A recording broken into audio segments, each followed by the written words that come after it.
Hello, everyone. Before we get started on this week's episode, just a quick word that YouTube, in all its infinite wisdom, has decided that some of the Die Party games are now not suitable for advertising. It doesn't mean a whole lot for the content. I'm not going to censor the videos in any way, but if you'd like to lend your support so that Die Party can continue to grow, please check out the Patreon or subscribe on the Twitch channel. Enjoy the episode.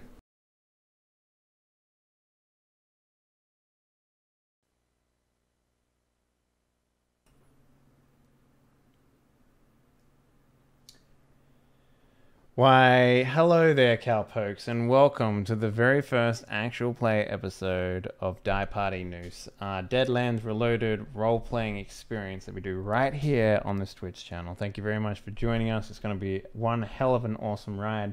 But let's go around and introduce everyone who will be joining us today.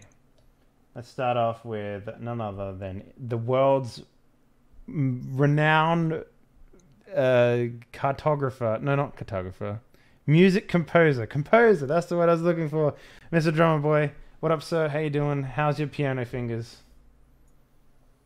Good. They're busy making maps because that's what cartographers do. You shut your mouth. Yeah, it's been good. Very busy. Working on a whole bunch of shit. Mm-hmm. Tomorrow, I'm relaunching my Patreon. It's going from a per project to a monthly thing, and it's going to be like $3 for everything. Damn, $3 for everything. Yep, $3 for the tune, to vote on the tune itself, the two alternate versions, that usually 2 to 3 alternate versions depending on what makes sense for the actual song itself. Mm-hmm. And then there's a $5 tier if you just want to give more. There's nothing there. I'm with you, man. I'm with you. Like, I always have problems putting a price on what I do. Like, okay, Here's the thing. If I actually selling my services to someone is very easy, but if it's like on a donation level and shit, like I can't think of shit to give people. So I'm very, very happy that people are willing to support what it is that I do, and I'm sure you're the same. But I'm guessing you're in the same boat as me, man. You always feel like this doesn't. I need to give them more, you know, like. Yeah. Well, it's like, what do I? Like, I'm already giving you everything that I can give you for $3. So it's like, I don't know, like, what else can I do that would make it higher? Mm-hmm. Yeah. I don't know. But then also, I'm going to start releasing at a staggered by a month. Everything's going to go onto my fan burst, which is actually searchable through Roll20's jukebox. So that way anyone can like use that in their games if they want. I'm hoping if they like it, then they'll come support me. What's fan burst? It's like a different kind of SoundCloud thing. SoundCloud cut their API access from Roll20, but Fanburst still has it. So I'm going to go through Fanburst so you can search my stuff through the jukebox. That's unbelievable. I remember when I used to pay $500 a year to put my fucking podcast up on SoundCloud, man. Like, and then they're just like, you can't monetize this. I'm like, what? Yeah, I'm moving away from SoundCloud because like I can just put all my stuff on Spotify now and actually make a little bit of ad rev. Mm-hmm. Yeah, that's also. Can you put podcasts up on SoundCloud? Not can. SoundCloud. Spotify. Yeah. Mm-hmm. You can. We'll talk afterward. Yeah, no, you got me thinking there. Yeah. Anything else, man? Just on the Patreon stuff, after I reach about 10 songs, which is probably like in 2 more months, I'm going to be releasing the year 1 Patreon thing to iTunes, Apple Music, and Spotify, so people can use that in their real life games if they'd like to. That's so awesome. They can stream it from their phone or whatever. Awesome. Well, Spoody, McTooty, McFruity, I hear that you're also raring to go. You got your spurs on, you got your cowboy hat, you got your 6-shooter strapped into your bibble. How you been? I got my pew-pews. I've been good. Gotten a few streams in lately, which has been nice. Just playing random weird shit. I'm ready to go buck wild with my dong out in some Conan Exiles. Oh yeah, man! Like on May 8th is gonna be it's Destiny 2 DLC day. It's Conan release day. Yeah.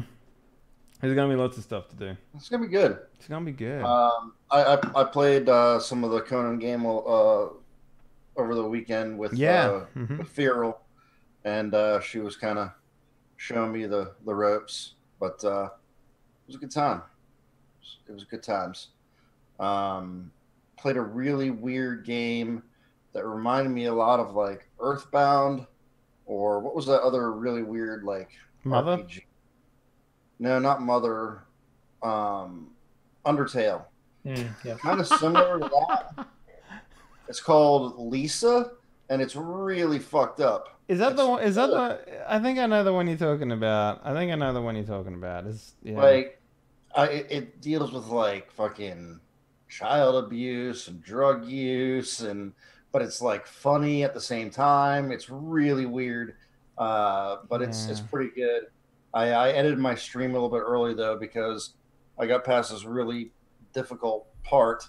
I mean, I say difficult. It's not hard, but it took me a while to get there. And then I ran past the save point, didn't fucking save, and accidentally fell off of the edge of a cliff. And I was like, well, fuck. That's a half hour of my life. I feel like that with 10 minutes of back. Like, I was playing Stardew Valley, and I died like 10 levels down in the mine. And I'm just like, I don't want to fucking play this game anymore. Yeah.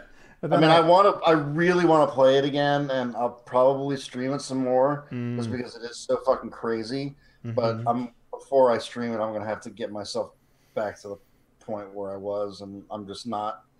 It's not that I'm not looking forward to it. It's just that I know it's hard to, you know. Yeah, I know what you mean. Like, yeah, I know what you mean. Yeah. And I played Dad and Son. So that's oh, you mean God of War? Yes. Dad of War. Dad and Boy. Boy. Boy, translate this for me. Yeah. Boy, read this for me. Fuck, man. You are a god. You should be able to read anything. He's a god. He doesn't have to read shit. I'll tell you what, that game is fucking, it's good, man. Like, a lot of times I'll try to, like, shit on stuff that everyone's like, oh, and not on purpose, and I probably said it the wrong way. A lot of times I'll be able to find flaws, like people kind of wear rose-colored glasses, you know, when something like that comes out, but it's fucking good. That first boss fight with Loki was one of the craziest fucking things ever. It was Boulder, not Loki. I thought it was Loki, the first guy. No, that's Boulder. The little skinny guy with the tattoos? Yeah. That's Boulder. Oh, okay. Whatever. I thought it was Loki. Anyway. I just said this stranger, so like spoiler alert, it's Boulder. It's Boulder. Okay. Son of Thor. Yeah, no, you got it. Okay. Yeah, I'm not like super far into it. But fuck, it's a fun game. Do you know very much about Viking myth stuff? I don't know shit. I don't know anything about it. But, yeah. Okay. Because, like, if you know stuff about that, it's like, oh, they're doing this. You can like kind of predict what's going to happen, but they give it a weird twist, which is cool. Yeah. I've already watched it streamed a couple times, and like just to see people's reactions. Like the first time was for me, I'm like, yeah, it's Viking shit, and then watching other people's reactions to all the cool twists. I mean, I kind of like I finished that game and I kind of guessed everything about it, so it was like a lot of that for me was just like, oh yeah. But like, I don't know, that game. Okay, so here's my problem with that game, right? Coming up to the release, no one knew much about what was happening aside from his dad and son going on an adventure to, you know, spread the ashes of their mom on the highest peak, right? That's literally all that people had. Right. And then like the reviews started coming out and everyone's just like, it's the second coming of Jesus Christ, the video game. And I'm just like, there's no way it can be that fucking good. And it's not.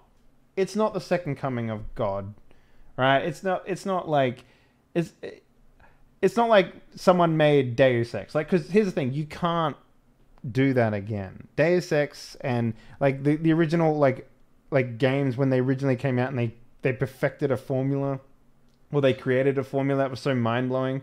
That's never going to happen again, right? Just well, I think they reskinned The Last of Us and made it with a dad and boy. Yeah, I mean that's exactly what it is. It's like the only There's nothing wrong with that.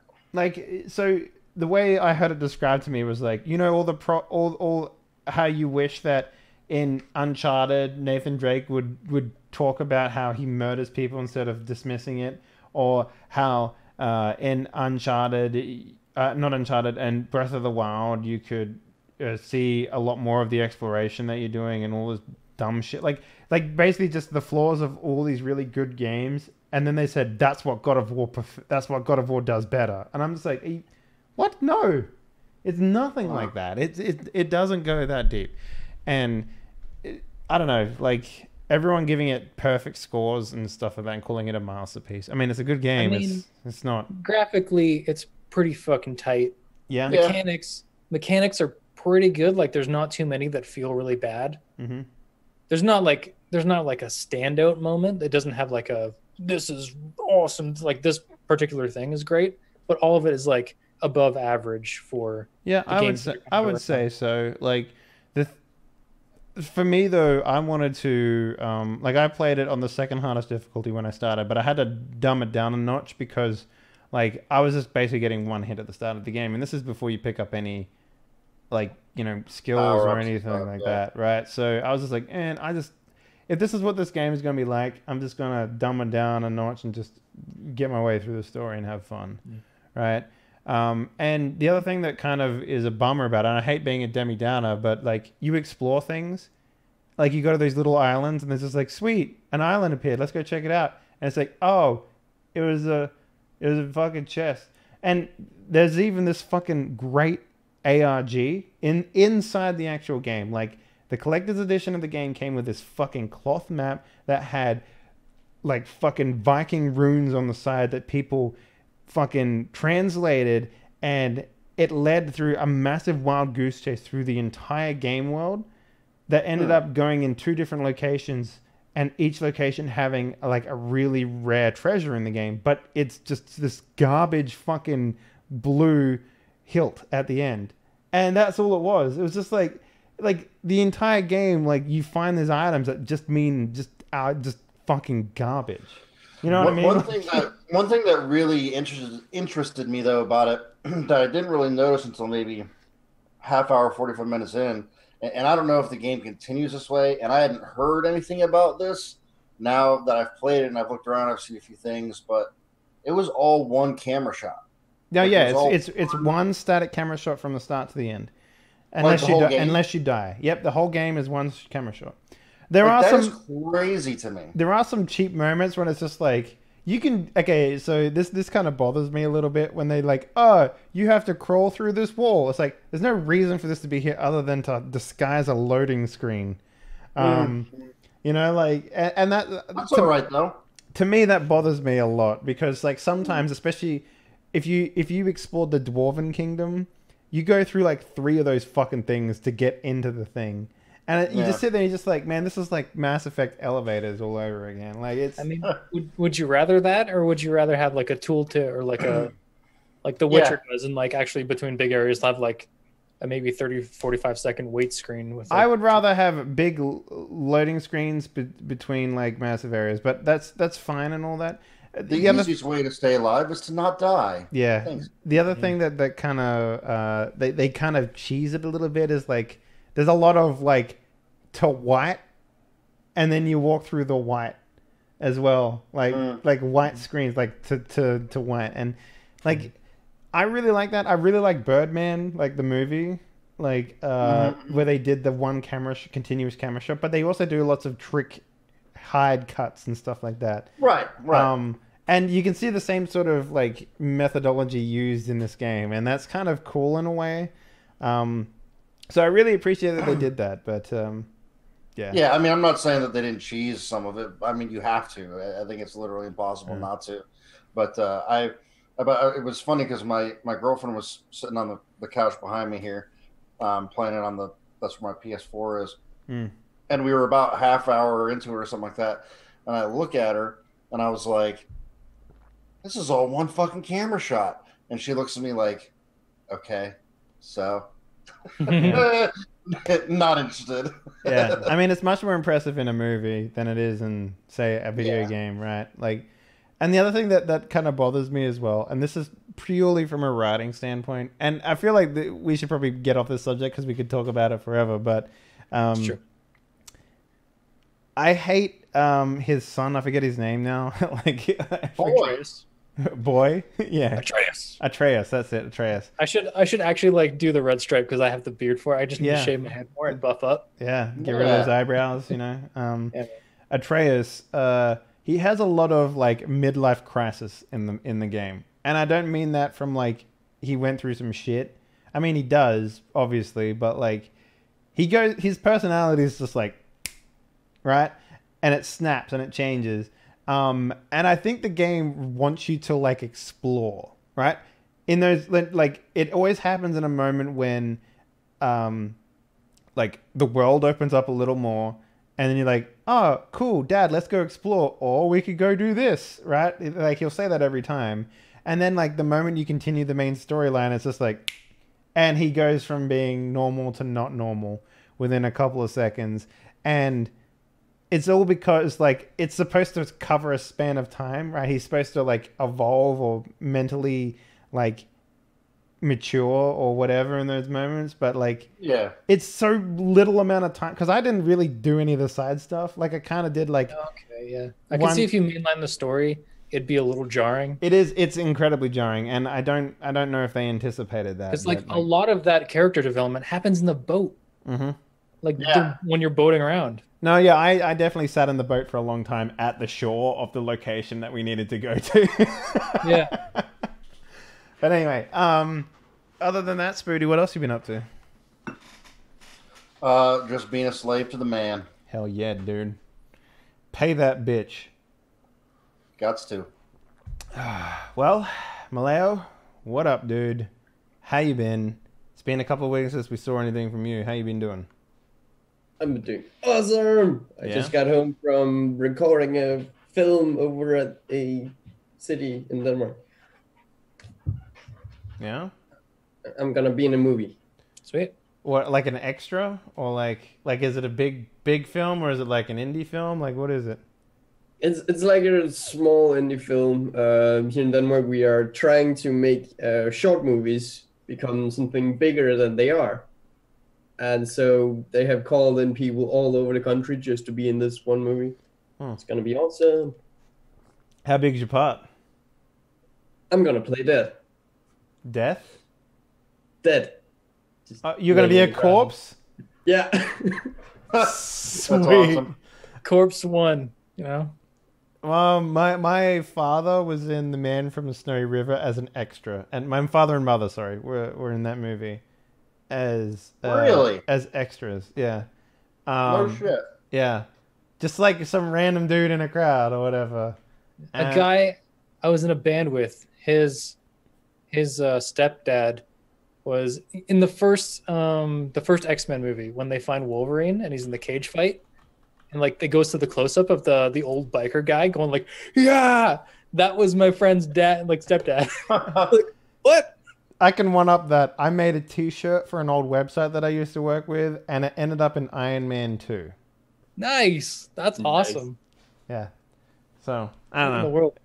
Yeah, it's weird, man. Anyway, I watched a movie once. Yeah, sweet, dude. Woo!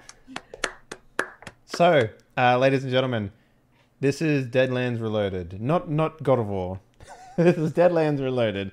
It is a weird Western role-playing experience where people play frontier cowpokes who are tasked with hunting and tracking supernatural elements to rid the world of their evil, I guess would be the right word. This is our first time playing. So there's going to be a lot of growing pains. I have never GM'd a game with cultural influences like this based in America. I am myself, I'm not American, as you might be able to pull from my twang. I'm an Australian man who lives in Poland. So I am as far removed from the American history as you could possibly get. So if I get something wrong, if I say someone's name incorrect, or if I talk about someone who died or wasn't born at this particular point in time, we're playing in 1879, by the way, don't hold it against me, I guess would be the correct term that I'm looking for here. So, yeah. This person wasn't alive in this year. There's fucking werewolves. What do you think? Yeah, exactly. Werewolves, zombies, whatever. So that werewolf, his name was Albert Einstein. Yeah. Oh shit, dude. Yeah. No wonder he freed the slaves. Ben Frankenstein. No. So, our group was a group of ragtag individuals. We have Father Tom O'Malley, played by Sputnik. Oh shit, I haven't changed everyone's names on the overlay yet. Wow, that's oh my god, kind of frustrating that I haven't done that. I will fix that in just a moment. But we've got Father Tom O'Malley, played by Sputnik. We have where is that? Oh, there it is. We have Billy Hawkins, played by Drummer Boy, the gunslinger, and we have Lester. We have Lester Hawkeye Stark, played by Malaya the monkey. And these characters have all had at one point in their lives a dramatic confrontation with the abominations that walk among us on the plains of the frontier west. With that information, they were recruited to an initiative called Noose, and within Noose, they have been given, they've been deputized to hunt and destroy the supernatural abominations that walk among us. And this is, I guess, the first time that we're going to be playing with them. So they've also got a companion with them by the name of Garrett Flintlock, who is I forgot about that guy. A Union soldier who has been who ran into trouble, basically, and he made it double. So you guys are basically finished packing your saddles, and you've hit the trails, as it were. You have made your way... 1 second. I'm just currently saving this and trying to do an introduction here. It's actually pretty tough, if you believe it or not. Let's see if this works. Look at that. I am just the best. 1 second here. We are almost done. Almost done. And you guys have been making your way over to a quaint little town by the name of Wild Creek. I believe is where it is. Are we looking for some guy in a trench coat or something? Yes. So we're going to do a little... After I finish fixing all these fucking overlays in just 1 second, I will do a little introduction here. Because I have written a thing. As it turns out, I am a GM, and GMs write a thing or two every once in a while. I'm just... That is what I'm doing wrong whenever I'm playing. What's that? Writing stuff down. I don't do that. Yeah, no, the biggest thing you do as a GM is fucking take notes, my man. Take notes. Because even if you didn't come up with it, you can pretend that you did. As long as you remember it. Reincorporation, man. Is it? Oh, remember that dude you fucking abandoned in episode 1, season 1, 50 years ago? Boom, here he is. Found him in my notes. Let's go. Fucking level max, dude. Kill him. Mm-hmm. So, okay, let's go. The Cloaked Wanderer has made his way into Texas. With his 6-shooter loaded, he passes through towns sowing fear and preying on the weak-minded. So the Cloaked Wanderer, so basically we get a little scene. It says, March 1879. We get the camera pans in over the dusty trail. A man riding a black horse, black stallion. It's sweaty, grimy, and the man is cloaked from head to tail, obscuring most of his belongings, face, what have you. He walks into a basically abandoned town by the name of Wild Creek. Most of the buildings here are ramshackled. The saloon doors are falling off its hinges. All that sort of stuff. You know, think stereotypical Western scene. We get a what do they call them? Tumbleweed. Tumbleweed. Thank you very much. You know what I'm going for. We get a tumbleweed blowing across the way, and he rides his horse to the edge of town, where he gets off, and he starts to walk into the town. The horse following quietly behind him. There is a man, a beggar, sitting in the dirt of the main thoroughfare of the town. And, you know, he looks up at the man and puts his little pan out to him, and he says, "Sir, be kind, please. I have nothing here." And the man stops in his tracks. He about faces and he walks over to the beggar sitting on the floor, and he reaches in to where his pistol was. He takes out his pistol. He spins the chamber, and he pops it open. He takes out one of the bullets and passes it and drops it into the pan of the man and closes it. The bullet, as it hits the pan, glows a eerily bright purple. And the beggar looks down at his pan, and he picks up the casing of the bullet, and his eyes go bright purple. And over the next couple of days, we see the man holding onto this bullet, like passing it through his fingers. On the fourth day, we see him having a conversation with someone that the camera can't see. There's no one there, so basically it's like an invisible man that he's talking to. A deal was made. He agrees. He's like, "Yes, I will give it to you. In exchange for everything, yes, I will give it to you." And that's where the scene cuts. The next couple of days, you guys are riding on your horses, I guess, or making your way over to Wild Creek. On the road to Wild Creek, you came across a lot of, I guess, merchants, visitors, that sort of stuff. You had a conversation with some of them, inquiring as to, you know, what's happening over in Wild Creek and why there are so many people on these apparently abandoned roads. It turns out that there's a great deal of money being spent now in Wild Creek. People are coming and going often, and they're arriving merry and they're leaving even merrier. And it's all thanks to a man by the name of Lincoln Mavis, who has basically spread his fortune back to the actual the town itself after he had a great sale of his mares and stallions from his ranch. You said his name was Lincoln Mavis? Lincoln Mavis, that's right.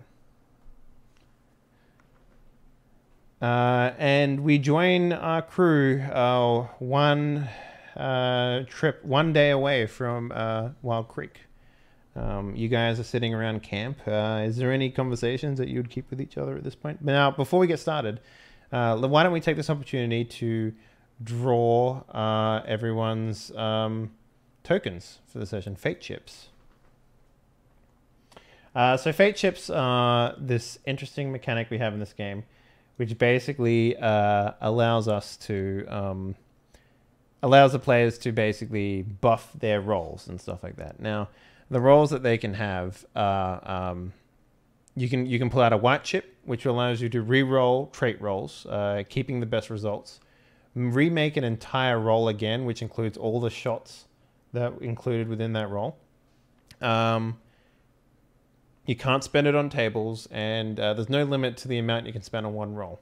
If you have any questions about what they actually can do, within the actual book of Savage Worlds Deluxe, anything that bennies can do, the white chips can do as well.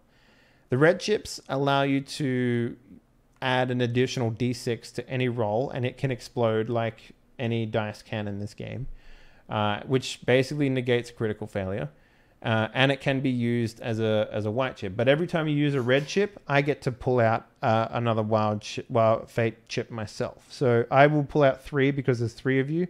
And every time you guys encounter a wild card enemy, which is basically an enemy that isn't going to die relatively quickly from your attacks, I would get to pull out 2 more chips. And the blue chip does exactly the same as the red chip, except I don't get to have an extra d6. Now, there is purple chips in this game, but you have to kill a big bad to make that appear in the pot.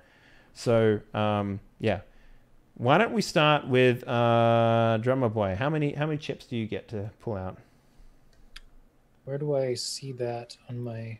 If you haven't got any traits or whatever that modify how many you can pull out, you will get 3. So everyone by default gets 3. So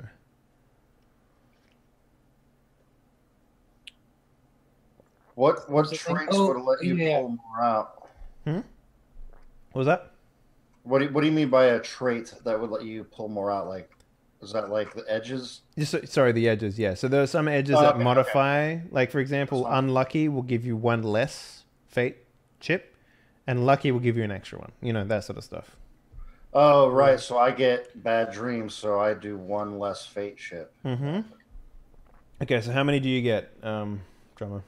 I think just 3. There was, I think, I drew a card last time that said I didn't. Yeah, no, we changed that, remember? Yeah. Mm-hmm. So I get 3. You get 3. Normal. So all you need to do is go over to the poker chip icon and just click and drag, and it will shuffle. It will shuffle them out for you. Clicking and dragging. Yep. Nothing. Left click and drag. Yeah, left click. Oh, I'm doing hand. Let's see. Nope, that's still. So you can't do it?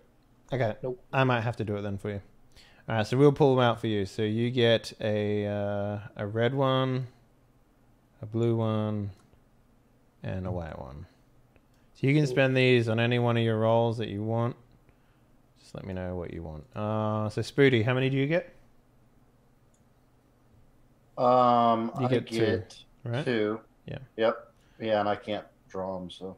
Okay, so you get a white one and a white one.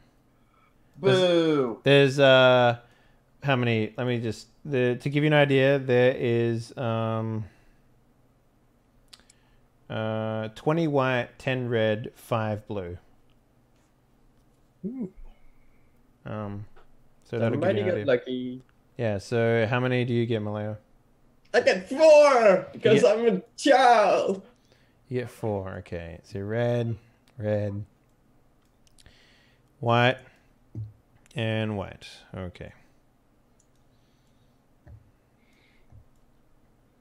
And then I get 3 that I can spend on big bads. Oh, what?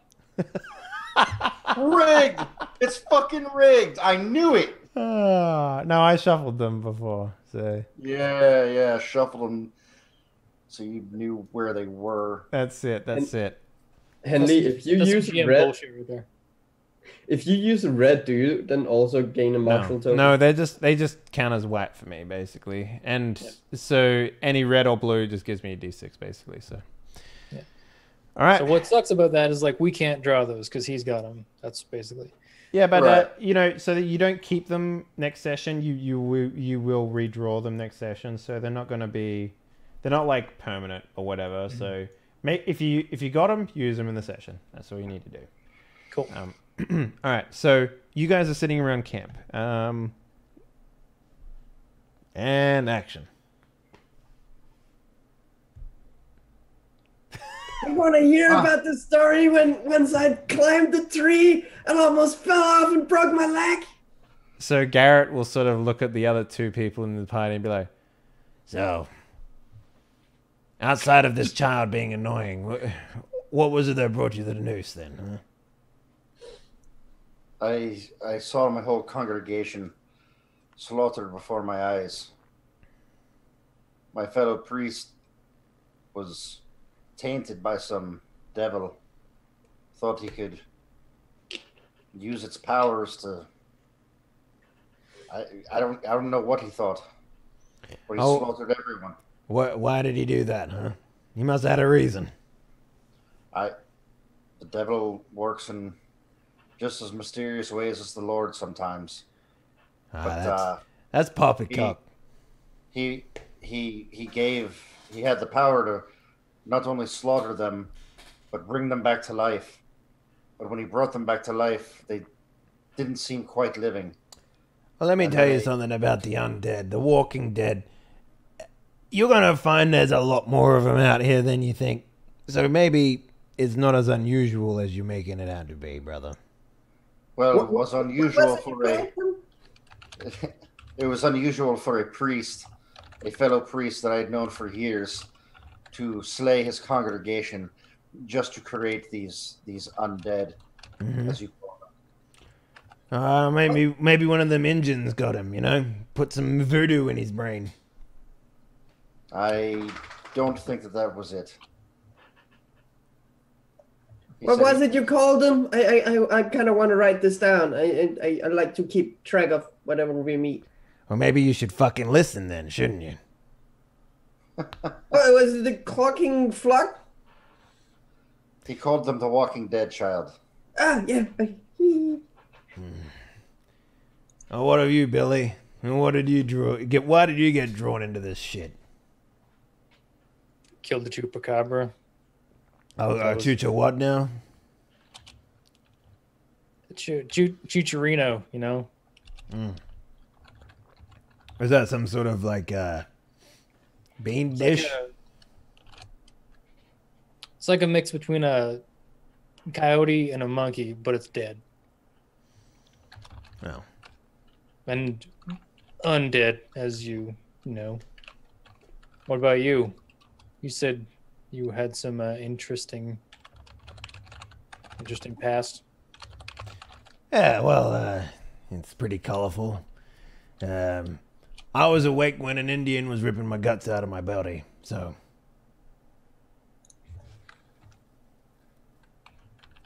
Right, and how exactly did you survive that? Oh, I didn't. I died. He takes a sip of coffee. And how are you back now? No, I'm not. That's why I'm here.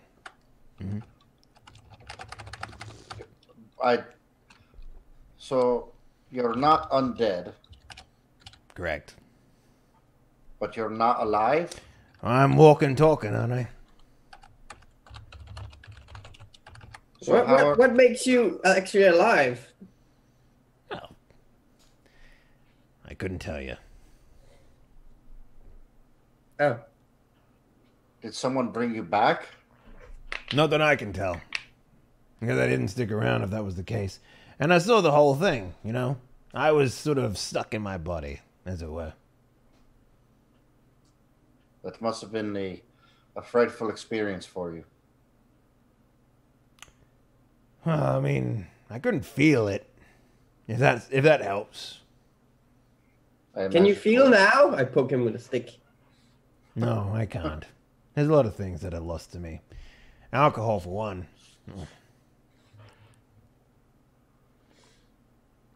Oh, and Damn. And my Johnson, miss that too. Johnson. My penis, Padre.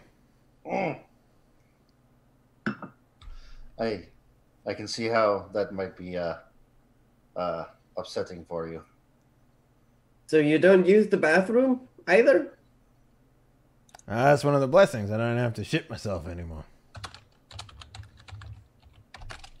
Anymore? Yes. Is that something that happened a lot? Well, I mean, every man has his nightmares. It happens to be that the West is filled with them these days. I've heard that you shit yourself when you die. Yep, I can confirm that. Not everyone. Really? Not everyone. You sound like you're a man that's killed a couple of men then. A few.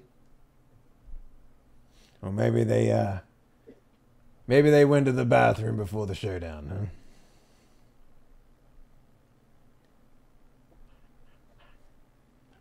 Yeah, maybe.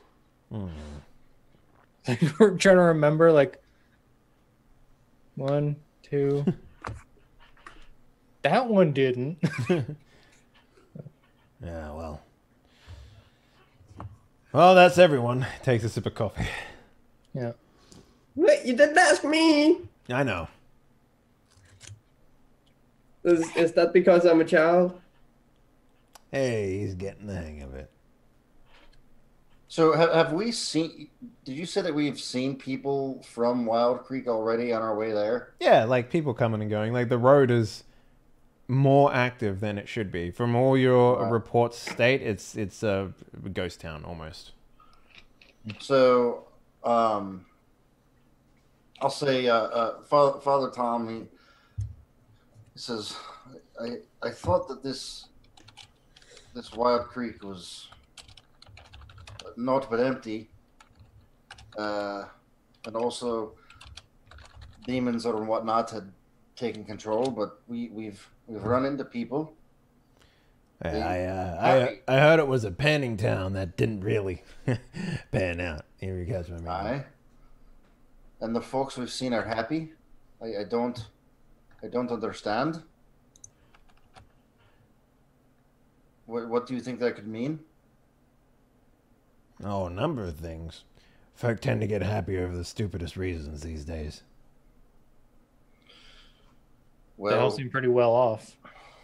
It could be. I'm sorry, I'm gonna interrupt here. It could be because the devil works in a mysterious way. Father O'Malley told me that. So he might have gone there and then given them something they want to take it from them later.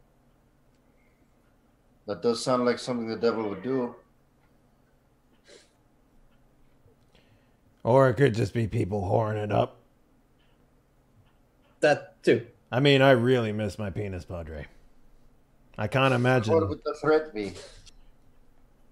What was that? What would the threat be if they're happy? I mean, there might not be a threat. All we're there for is to catch this cloaked man, right? So we just need to get in there and find a clue as to where he went. Pick up a trail, you know? Speaking of, we should get on the road. Aye. Idle hands are the devil's playground. Unless he ain't got a willy. You want me to play the harmonica while we walk? Oh, God. No, please don't. Boy! Boy! So, yeah, you guys... You like blow one note, just like I snatch it away and just like chuck it over my head the other way. I'm just like, nope. Yeah. You just hear like whistling. Also, yeah, just real quick heads up, Malero, if you're going to type, make sure you mute because I can hear every click-clack that you're doing. Sorry. No worries. So you guys, pack up your camp and you make your way into Wild Creek. So when you're there, you're greeted by a very different town than the introduction suggested it might be. This place is booming. There are people basically everywhere. In the middle of the street, the saloon is packed relative to Western standards. Not shoulder to shoulder, but there's more noise from people's voices than anything else in this town. And you guys arrive around just after midday. So, it's not the consensus time to be drinking, you know? Like it's not that time of day when most common folk would take up the liquor, but here they are taking up the liquor. There's also a surprisingly high number of ladies of the night, except it's the daytime, and the town itself seems to be doing very well. And that's how you guys find it when you arrive. It's a standard western town, so it's mostly just one street with a couple of shops, and the towns, the homes actually spread outwards from it. So there's like back alleyways and stuff like that behind the actual the main thoroughfare, and most of the people here are either in the alleyways around the main thoroughfare, and some that aren't. And there's also a ranch not too far outside the town that you guys can see as you crest over the hills coming into the town. There's also a fairly large river relatively close by as well. There's a lot of people here. It's going to be hard to find just one person. How do we speak to the barkeep? They generally tend to know what's going on around town. It's worth a shot. There's a lot more faces, appears like. Aye. He may have seen something unusual, I'm sure. Maybe he could explain why he's open so early. Serving this devil juice. So I could go for a drink anyway. Just out of curiosity, what are you guys packing heat-wise? And how visible is it on your person? So I will just, I guess, to describe what I'm looking like, I've got sort of the traditional old school vestments that a priest would wear. You know, I've got black slacks on and kind of like a long, sort of flowing robe on top of that. You wearing collar? Yeah. Yep, white collar. So I'm easily identifiable as a priest. Have like a large black rimmed hat with like a dome, like a rounded top to it. But underneath the robes, I do have some leather armor for protection, and there are pockets in the robe, and I do have holstered a peacemaker. Just out of curiosity, where did you get the armor from? Because I couldn't find any. I bought it when I bought my gun. Okay, yeah. So leather is about as far as I would say is possible. I'm not too familiar with everything here, but I'm gonna say that leather is okay. That's what I figured. I figured it fit with the time. Most people wore leather chaps and shit like that, so I figured some sort of leather protection would be easy to come by. I wouldn't say it costs $50 though. That seems a little extreme. Oh, really? That was the cheapest armor on there. Yeah, but you know, a meal in this game is like 25 cents, and that's a good meal. You know, like, you know what I mean? Like, it's not. So what do you give me a sec here. I'll find you something that's suitable. It's relative to guns, because like my peacemakers were not very expensive. Yeah. Peacemakers are like, you know, probably like $100. So I would say, like guns are expensive as fuck, dude. Like, well, the peacemaker in the book was $200. Yeah, so they're like hundreds of dollars. Yeah. So the peacemaker, the 45 peacemaker is like $15. That's it. Yeah. So I would say that and like, you know, a good gun is like $500, right? So like, you know, revolvers, shotguns and Winchesters and stuff like that go for $50 and stuff like that. So buying $50 leather armor is fucking on the top end of holy fuck. Okay, so my peacemaker was only 15, not 200. Yeah, Yeah, so I would say probably close to like maybe $20 or maybe like 15. I'm gonna, for one AP, which it is, which adds 1 to your toughness, which is pretty chunky, right? That's an extra difficulty to hit. I would say probably $25 is where I'd put it. So out of the 290 that I've started with, I've only spent. Yeah, but this 35. this is also considering, you guys need tents and horses and a whole bunch of shit like that, right? Like horses themselves probably close to like $75, right? Like, things like so that. I spent money on my horse. Yeah. Okay. Horses are 150. 150. If you have a yeah. El Cheapo is half that. Yeah. So that's the basic rule of thumb. So. Okay. Okay. Yeah, I'm just assuming that you guys have done all that. I'm not gonna like check your math or nothing, but I'm assuming that you guys have spent the appropriate amount and stuff. And if I say, hey, do you guys have a tent? Well, I didn't because I was going by the prices in the book, not Dave's House of Discount Guns. No, it's the Deadlands Reloaded stuff. Yeah, so go to S&R catalog in the book, which is like page 55 it starts. I was using the Savage Worlds book. That makes sense. Yeah, that makes a lot more sense, yeah. So just go to page 55 in the Player's Handbook. Stuff like, like for example, if you want like things to put, like hats, for example, is like $5, and I'm not gonna like just sort of come up with that. Like horses are $150, wagons like 200, that sort of stuff. So don't worry about it too much. But if you say, hey, I want to pull an extra pair of clothing out, I'm like, okay, then just give me like $10 and we'll just throw that in the pile there. Or if you want to say, I want to have like a guitar, and I'm like, okay, just put $8 out of your character sheet. That's how we're gonna do it because you guys, I assume. Yeah. So I don't see a thing called Peacemaker. Where is that at? It's a cult Peacemaker on page 55. Yeah. Okay. All right.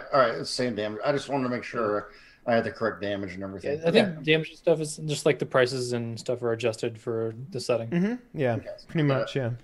I'm good. Yeah. So. Yeah. You've got your Peacemaker, and where's that holstered? Out of curiosity, it's concealed. So a priest's robe actually has almost like pockets in, because underneath the robe I also am wearing like a button-up shirt. So so just so everyone is aware, like getting into a firefight and pulling a gun out actually costs you an action, gives you a like if you want to hide something, there is no way you can pull out something quickly, right? That's kind of the trade-off, right? So I'm just asking out of curiosity because this will be how we establish what happens in combat if you get into it.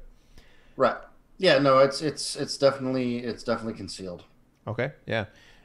Billy, I assume you're loud and proud. Dual Peacemakers, one on each hip. Mm-hmm. You got any like knife in your boot?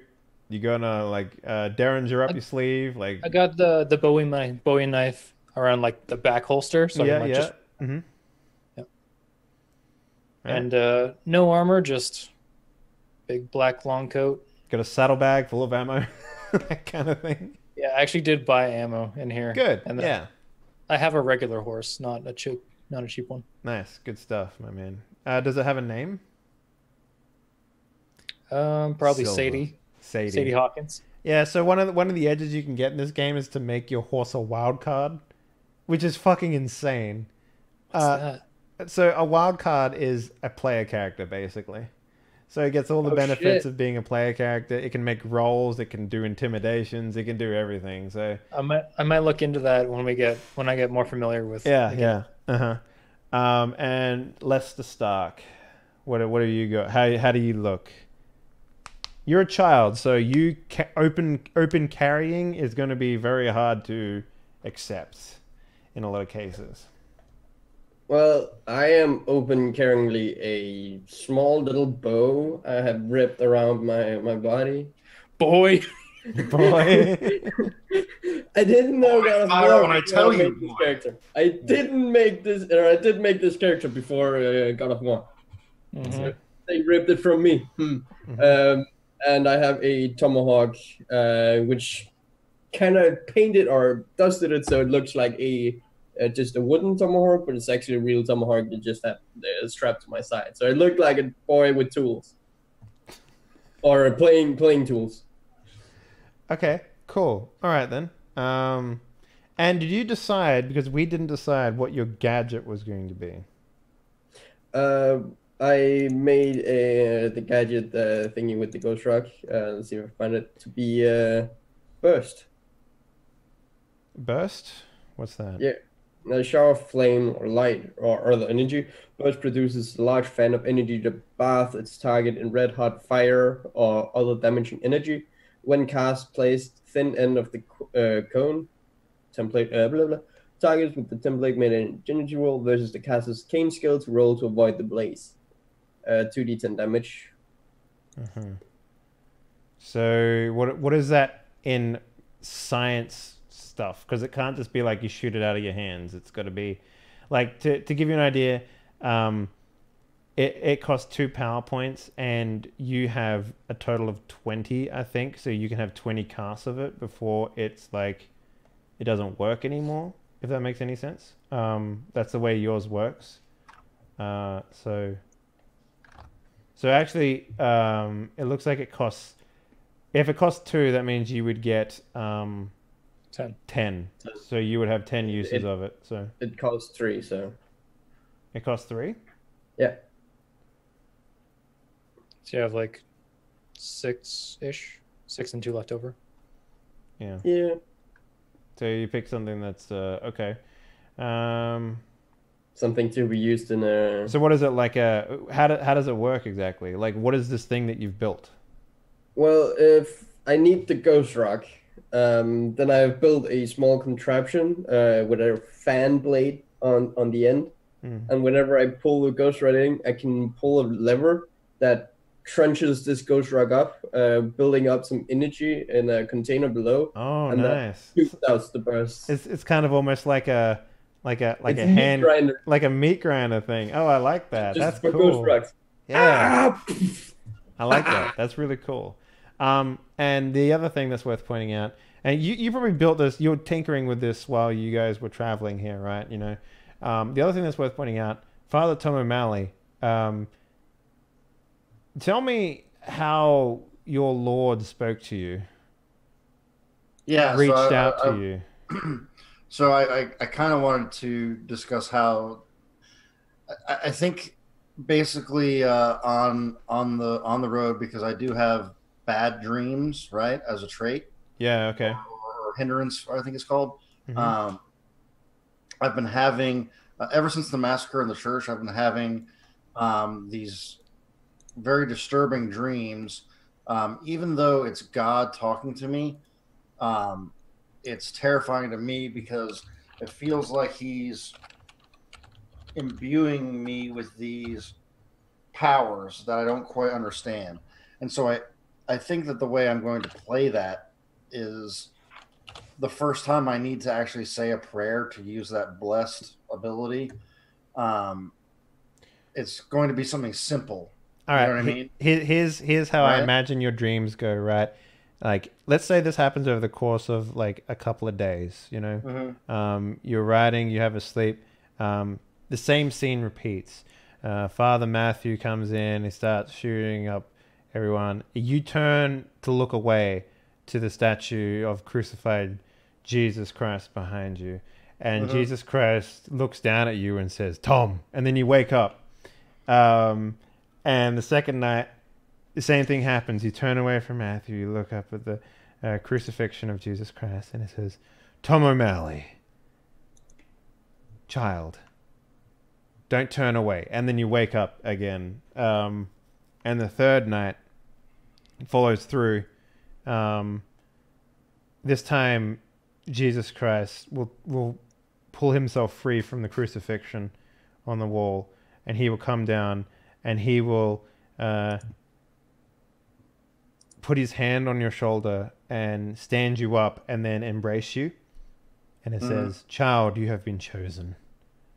Call on me upon your hour of need, and I will listen to your prayers." And then, you wake up to the sound of gunfire from Father Matthew basically killing your flock again. And the next night when you have a dream, the final night before you arrive in Wild Creek, the statue is unmoving, and it's just a repeat of the dream again. Yeah, that works. And like I said, I think the first time I try the prayer thing, it'll be something relatively simple from the spell book, and it won't be me expecting necessarily that it's going to happen. But if it does happen, and I roll well or whatever, then I'll slowly gain confidence to ask for different or more amazing things to happen. Makes sense to me, yeah. So yeah, you guys are on the edge of town. I think we're going to go talk to the barkeep, right? Yeah. So, I mean, this place is rowdy. Like, really, really rowdy. You find a hitching post. There is, it's worth pointing out, a bunch of horses here. There is, from what you can count, at least maybe 8 additional horses here that look road trodden. Hungry horses, thirsty horses, dirty horses, basically. The other horses appear to, there's no clean horses here, essentially, if that makes any sense. And you guys make your way in. No one gives a fuck that there is a child here, by the way. Like, you walk in, the ladies of the night, basically, like, as you walk into the town, one of them will sort of rub her hands on you, Father, and be like, "I can take you closer to God if you want," shit like that. And basically, they approach each and every one of you, including Lester as well. You get approached, and stuff like, basically, I will make a man out of you. No, well, yeah, probably. Something along those lines. Probably mentioning that she's never had a child before and all that sort of stuff. So it's intentionally.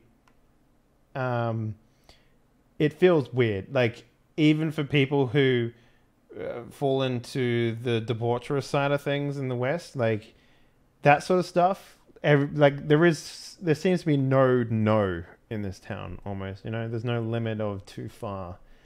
So with that in mind, you guys push your way through to the bar. It's everyone's enjoying the time. The bar is sticky with rum and sarsaparilla and Whiskey. the whiskey. Yeah, the barkeep rolls up, grinning from ear to ear, like, probably a little wider than you would imagine. And he says, "Oh, what'll it be? What'll it be, boys? You, child, how about some whiskey?"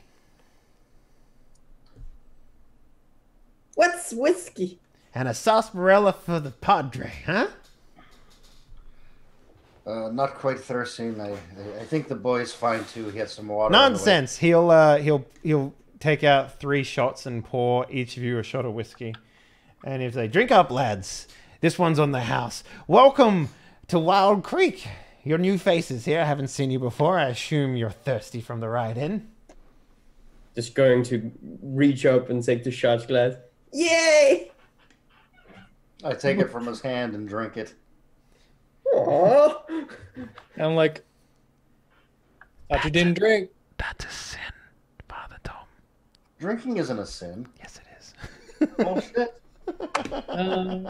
Drinking is not a sin. I know many the Catholic priests that I based my character on drank. Yeah. We serve wine at communion. Let's Alcohol. take a look. Let's take a look here. I think I'm getting drunk. Yeah. is sin. Debauchery. Drinking excess. Yeah. But one drink, no. Okay, yeah, getting drunk. Okay, sure. Yeah. I look over at Father. Like, it's kind of like, I guess like a caricature of the holy man that they're really prude and they don't engage in any like alcohol stuff. I'm just like, I thought you didn't drink. Then take both shots. Yeah, so I took the child's shot and drank it, and then I slide my shot over to Billy. Say, there you go. I've already taken your shot. Yeah. I'm like holding them. I'm just like, I don't even swallow the first one. I just like take both of them in the mouth. Just like, oh. But I wanted that. The whiskey, for all intensive purposes, is very, very good. It doesn't taste like swill. It tastes like finely aged out of the casket, not watered down bullshit that you're used to in most saloons that you've probably come across. I don't know, Father Tom, if you've been, if you were a civilian before you took up the collar, but I don't know if you've had much experience with drink and that sort before you became because you said you're born on Christmas, right? So maybe not. Maybe you haven't lived a life before you joined the cloister, but... No, but I mean, it's also the Wild West. I mean, like, alcohol is pretty prevalent. I mean, I'm not a stranger to it. Yeah, this stuff is deceptively good. That's a fine pour for an establishment in seemingly the middle of nowhere. You What can did think... you say your name was again? He sort of looks at you, and he sort of, like, blinks a little bit, and he says... You can just call me Keep. How about that? Kate, 3 more. Coming right up. He like collects all 3 of the whiskey glasses and he just like just pours it up. He doesn't get you clean ones or nothing. I'm gonna try to reach for mine again. Let's slap him. Yeah. He offered me. I wanted it. So then When down the end of the bar, and I was like, Keep, and then he's like, I'll be right back, boys. And then he scrolls down to the end of the bar and starts serving other patrons. I'll give my shot to Garrett. And Garrett just sort of looks at you and he's like, I don't have a taste for it. Don't worry about it. Can I have it? I do a thing where I tend to pickle, Billy takes his 2. I'll take my 1 and kind of do the thing where I throw it over my shoulder and then like real quick and then put it down on the bar. The back of some guy's neck is what the fuck? The barkeeper come back in a second. He's like, so you're still thirsty? Or perhaps I can get you some of the hookers, huh? Would you like that? I think both of those thirsts are quenched. Thank you. All right, we got some fine ladies tonight. What about you, Garrett? Garrett just sort of looks at you and he's just like, I'm gonna shut your mouth. I'd like to see you try. Anyway, Keep. Ha! You didn't say shut up to me. Shut up. Oh. Keep. What is it? What can I do for you? Get my voices mixed up here. Word in the town, at least the place where we came from, was this place was a ghost town. What happened? I mean, I'm glad to see everyone's doing so well. Everyone seems happy. But usually that means someone struck gold, someone struck oil. What happened? Would you believe the old Sal's Ranch had a bit of a patron come through and purchase up some of their steeds. And ever since then, he's been spreading the wealth. How nice of him. I mean, his boon is our boon. Does he own the town? Well, not necessarily, no. But he might as well, thanks in part to him. We've had a great boon here. More people coming and going, and this place is becoming a tourist attraction. The ladies come, they stay, they work, people show up. You take what you can get, really? Do you know anything about this patron? Now, why would I ask a question like that? Yeah, look a gift horse in the mouth. Yeah. I mean, you seem to be the man that knows what's going on around town. Well, I can get you some pussy if you want, but I can't tell you anything else about that. What did you say the owner of the ranch's name was again? You'd be looking for Sal. He's Sal an easy man to talk to. Oh, I haven't heard nigh a thing from Sal in a while, but maybe you should go have a chat. You should go have a chat with Lincoln. He's the one up there these days. That was good. Thanks, Keith. You kind of do like a sideways glance at Billy. So wait, so Sal's the ranch owner. The ranch is Who- called Sal's. Oh, the ranch is called Sal's. And Lincoln is the owner. Well, from what you've been told, yes, Lincoln is the one to talk to up there at Sal's. So. Okay. Oh, one more thing. Any creepy characters around? Not creepy in the like they're looking for something and they're just like dead set. Like creepy as in like, Bone creepy. chilling. So, a man that you're sitting next to will sort of take a shot from his whiskey glass and tip it upside down on the table and be like, "You're asking too many questions. What's wrong with you?" When's too many? What's it? Two to questions ago. you, friend?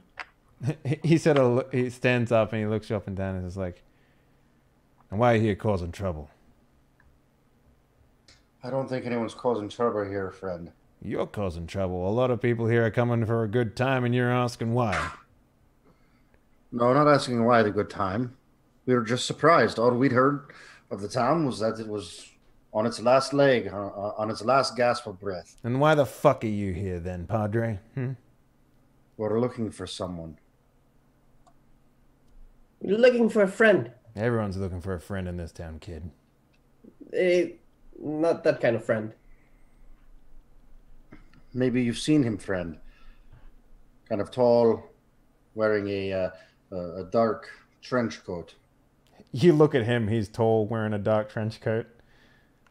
He's like, "You're describing just about everyone in this room." Aye, but this man might make your blood chill, turn to ice. Get a bad feeling from this one.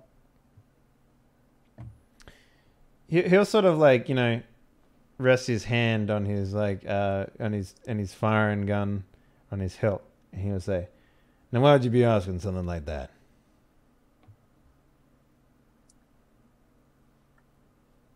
Oh, It's my father, and I really want to see him again. I'll go to keep just like one more. The kid will just pour you one and walk off. Yeah. I'll just like give it to the kid and be like, "Now you take this and shut your goddamn mouth." Okay. Adults are talking. We'll talk later. It's actually really easy to drink, even for a child. Oh. Like it's like, there's a good chance that you probably have had whiskey. I mean, it's the West, right? And you're a kid, right? And kids want to do what adults do, even if you are the smartest kid on the face of the planet. It's like pouring sugar in it, like whiskey Kool-Aid. Pretty much, yeah. Tastes a lot like honey, almost. Can I have another? Yeah. So he'll sort of stand up and he'll lean over menacingly to your group and he'll be like, "Now, why would a padre and a gunslinger be walking in here asking about a man who cools the blood?" We're on a mission from God. I'm on a mission from God too. Brothers. What was that? I said, when in doubt, quote the Blues Brothers. Yeah, he's like, "Oh, I'm on a mission from God too, Padre. And what mission's that? A mission to make this town continue having a good time." I'm not here to stop your good time. In fact, I don't recall ever saying that. So, why don't you let your good time continue? Have a drink on us, and we'll see you around.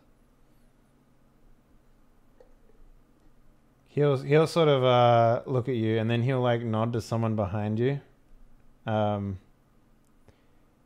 then he'll say, "Why don't you sit here with me and explain what it is that you've got going on, Padre?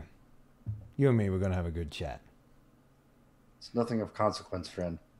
I think we're gonna go up to the ranch, see if there's any Moreland horse for sale. I thought you were a man of God, and here you are talking to another. Do you want to spread the word? You're a priest? You could say that. What kind of priest are you? What faith? The faith of the land. Not quite familiar with that one. You know, between towns, there's only one faith that really matters. That's the one of the iron, Padre. But who guides that iron when you aim it, son? Well, I was hoping it would be the whiskey, but you've come in here and made it all sullen. I've not ruined your whiskey. Nothing could ruin a good old shot of whiskey. Coming from an Irish, that's a true fact. So he will, stand there, and he'll wait for you to leave. Unless you do something else. No, I don't think that we want to start any trouble with this guy just yet, do we? No. I think we need to leave now. What do you say we check up on the ranch? Let's go buy a horse. That sounds like a good idea. Why don't you leave Sal's ranch out of this? Where else can I? First of all, it's rude to interrupt and eavesdrop on others' conversations. But where else could I buy a horse in this town besides the ranch? Why don't you take the one you rode in on, Padre? He's gone lame. And I turn my back on him and start to walk away. he will smile and just, there's a lady standing in the door of the saloon, and he'll just, take his hand off his gun and just wave her off, and she'll just sort of nod and sort of stand to the side of the door. And as you're leaving, she'll be like, "You watch yourself, Padre. It's hard to make enemies in this town, but you're going about it the right way." The Lord watches over me, dear, just like he watches over all of us. Have a blessed day. And I'll walk out the saloon. Mm-hmm.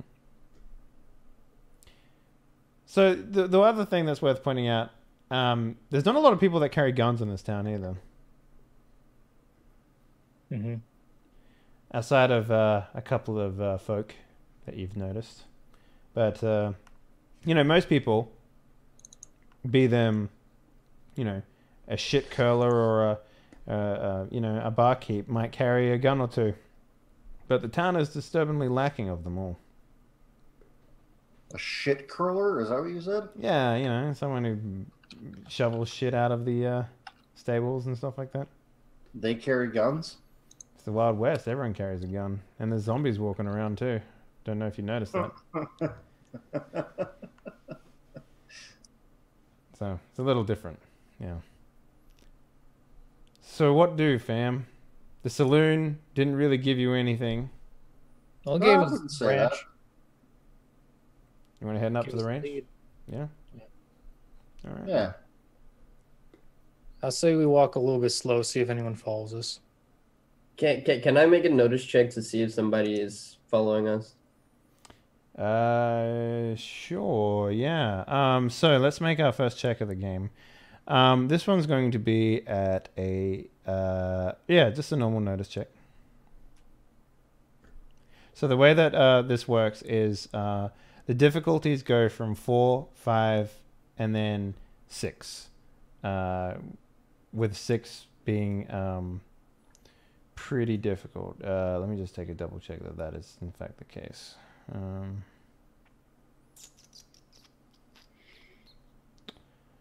Okay.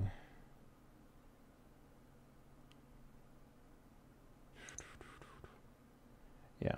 So the normal DC to pass something is going to be a 4 in every case. So a normal level 1 notice roll, for example, in a lot of cases would be just a D4, and your wild die is going to be a D6. Now the wild die is something that all wild cards will get. So enemies that are wild cards will also get it, yeah. So basically, any of those dice can explode, which means if you hit the max, yeah. So, okay, all right. So the difficulty, I just give you in negatives, right? Okay, so I don't actually make the DC higher. So the DC to beat is always going to be 4, but if it's especially difficult, I'll add negative modifiers to it, basically. So you pass because your D6, your wild die, got a 5. So there is, you are being stalked. Well, it looks like you're being stalked. Dave, real quick, just so the wild die, does that just negate the effect of the D4? I don't really understand how that works. No, so you're a wild card, right? So that's what they call player characters, and that's what they call big enemies in this game. So whenever you make a check, you roll your trait dice, whatever that might be, for the skill that you're using. So if it's fighting and it's a D8, then you roll a D8. The DC is always going to be a 4, right? Okay. And the wild die is always going to be a D6. And either one of those can pass the DC, right? And if you get a 6, so the idea is that if you pass the DC of 5 or higher, then you get this thing which is called a raise. And raises are basically like critical success, right? Okay. So, and then I will ask for, I will make it more difficult depending on the situation that you're trying to do, which is normally like anywhere between -1 through -4, basically. Okay. Okay. So you can use either or, basically. Either or, yes.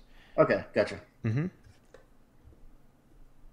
So you are being followed, but it's more like someone being wary because let's say you walked into a supermarket and you look like the type of guy that shoplifts, right?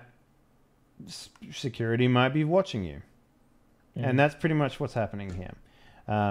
Someone's coming to town, disturbing, might with their aim to be find someone, or this is kind of almost like imagine this being like a hideaway or a place of refuge for the people that want to escape normal reality, and having someone find them or come in is going to ruin their perception of the town that they're trying to build, essentially. So you're just being followed. Just don't disturb the peace and you should be fine. Or you can deal with them. Your choice. I'm gonna put this information out for the others. I figured as much. I'll look at Billy and Lester and Garrett and say, I may have been a little too forward there in the saloon. You think? It may be best for a bit more reserved and clandestine. We should play poker one time, Padre. I reckon you would be a real easy mark. I'm terrible at poker. Why does a western town have security other than sheriffs and deputies? The mystery. That's the whole town. So yeah, in case you guys aren't aware, let me break down the sort of law structure of a town. So a town in the Wild West has a sheriff, and the way that sheriffs are, put in power is the town basically puts them in power. So if there's a notable gunman or something like that in the town, then they generally become the sheriff. In terms of who enacts the law, that comes by judges, and judges are few and far between. They're instituted by the government, and the government basically just makes a few of these guys. And these guys travel from town to town, and they do trials at the town itself. So when you hear when you get arrested, if you let's say you get arrested for horse wrangling or something like that, right? And you're in jail, you might be in jail for like 3 weeks before a judge will appear and do your trial. And then they normally pass the sentence then and there. In a lot of cases, it might be community service or a fine. In some cases, it's a hanging, and sometimes it's like they're let go, right?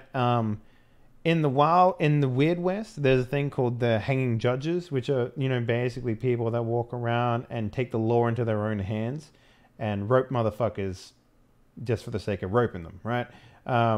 So, and on top of that, then they have the marshals, which are the Texas Rangers and the agents of the Union, and they have a power above the judges. In a lot of cases, sheriffs have like a small region where their power works, right? Where their badge has an effect. Outside of that town, a sheriff can't do shit. So that's why you see in westerns when a sheriff will be like, "Oh, that's out of my jurisdiction. I'm not going to bother about that." Mm-hmm. And then you have bounty hunt, and they put up like bounties for people. Wanted posters, like wanted posters, yeah. Django Unchained, yeah, Christoph Waltz's character. And then the people who go and collect those bounties are bounty hunters, and they bring them to the sheriff that issued the warrant, the poster basically, and that's pretty much how the law breaks down in this town. So. Have we seen any wanted posters here? No. There also is a distinct lack of sheriff as well. Yeah.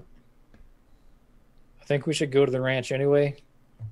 If they're waiting there for us, so be it. And you said there's like a lack of a sheriff, is that what we said? Like there's no... Yeah, I mean, normally on the main street, you walk through, you see the sheriff's office right there and there. Like maybe on the outskirts of town or something, maybe near the train station. There's no train station, and there is a sheriff's office, but it's dilapidated. Okay. So, yeah. Can I roll a knowledge occult to see if that guy would like make any spider sense go off? The gunman? The guy in the bar, yeah. Sure, yeah. Okay. So you just roll it, and if you pass a 4, then you're fine. Nope. See, that's what I mean. Like, even with the D6 and a D4, you sometimes just don't pass the check. That's 2D6s. Yeah. So, a D4 is like, this game is actually really cool in that. Like, in a lot of cases, I don't even have to put a difficulty on things because like, even on a D12, like, you have like pretty swingy chance of failing. So, but basically, you get 2 rolls at it. Now, you can use your poker chips to re-roll these things. That's what they're for. I don't think it's worth it just yet. So yeah, I mean, the guy didn't. The guy just seemed like he didn't want some outsider coming in and stirring up trouble. He's probably here to get his end wet, and that's what he wants to do. So, you scaring off the ladies isn't going to be too easy for him. This is my face scaring him off. I'm a weird mix of Bruce Campbell and Gary Busey. So yeah, you guys make your way up to the Sal's Ranch, and it's very busy, right? There seems to be setting up for a sort of like a party or something like that up here. I'm sorry, you said they're setting up for a party? Yeah. Oh, okay. I guess I'll ask someone what the occasion is.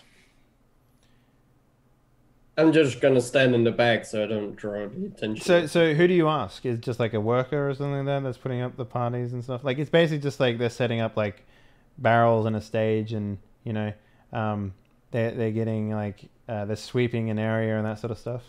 Mm-hmm. Just like someone on the outskirts look like they're doing something. Just like ask them what the occasion is. Oh, hi there, buddy. Oh, the occasion? This would be the annual orgy. Well, hot damn. Yeah, we get all sorts of folks coming to this town, and it's kind of turned into a little hideaway from wives and whatnot. You know what I mean? I think I do. Is the owner? What's his name? Oh, you mean Lincoln? Father, what's his name? Yeah, Lincoln. Ah, yeah, no, you want to talk to him? If he's available, Oh, look, you got to get in line with everyone else. I assume so. Thanks, buddy. Have a good time. You betcha.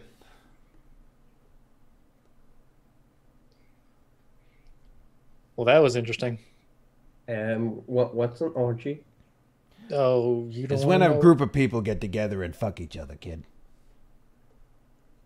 Okay, I didn't want to know. Then why did you fucking ask? I just thought it was something more party-like, you Well, know? maybe you should think. I thought you were a thinker. I'm just smart. I ask questions for stuff I don't understand.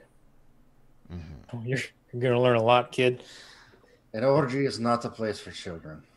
No, I kind of got that. It's a place for making children. I don't think it's a place for making children either. But babies have probably been born from worse things, I guess. I mean, I don't know how much stock I'd put in a man without a willy, but No, I have one. I just can't put blood into it. oh, well, that's good. You can see a doctor about that one, I think. Thanks. No problem. Let's go. So what's the plan then? We're just gonna walk around and wait for the semen to dry? Like, what's going on? The house the party was held at, is that somehow open? I didn't quite see it. I was kind of hiding. Well, the ranch homestead is probably closed off to general public. We haven't tried it yet, though. The ranch party itself is just in like just in like a viewing area for horses, sort of thing. Does it look like there's someone in charge though? Like the type of person that would be able to get us to Lincoln or possibly Lincoln himself. Why don't you give me a notice roll? Okay. Do I push the dice or the GM? The dice. The GM, I assume, is rolling it like Yeah. secretly Only or for the something. GM. Yeah. It's a secret roll for you. Mm-hmm. So yeah, I mean, here's the thing, right? It seems like everyone knows what they should be doing, and setting up. There's no like foreman, I guess Right, would be yeah, the yeah. right word. Like That's- everyone seems to know what they're doing. Maybe Okay. they've done this before.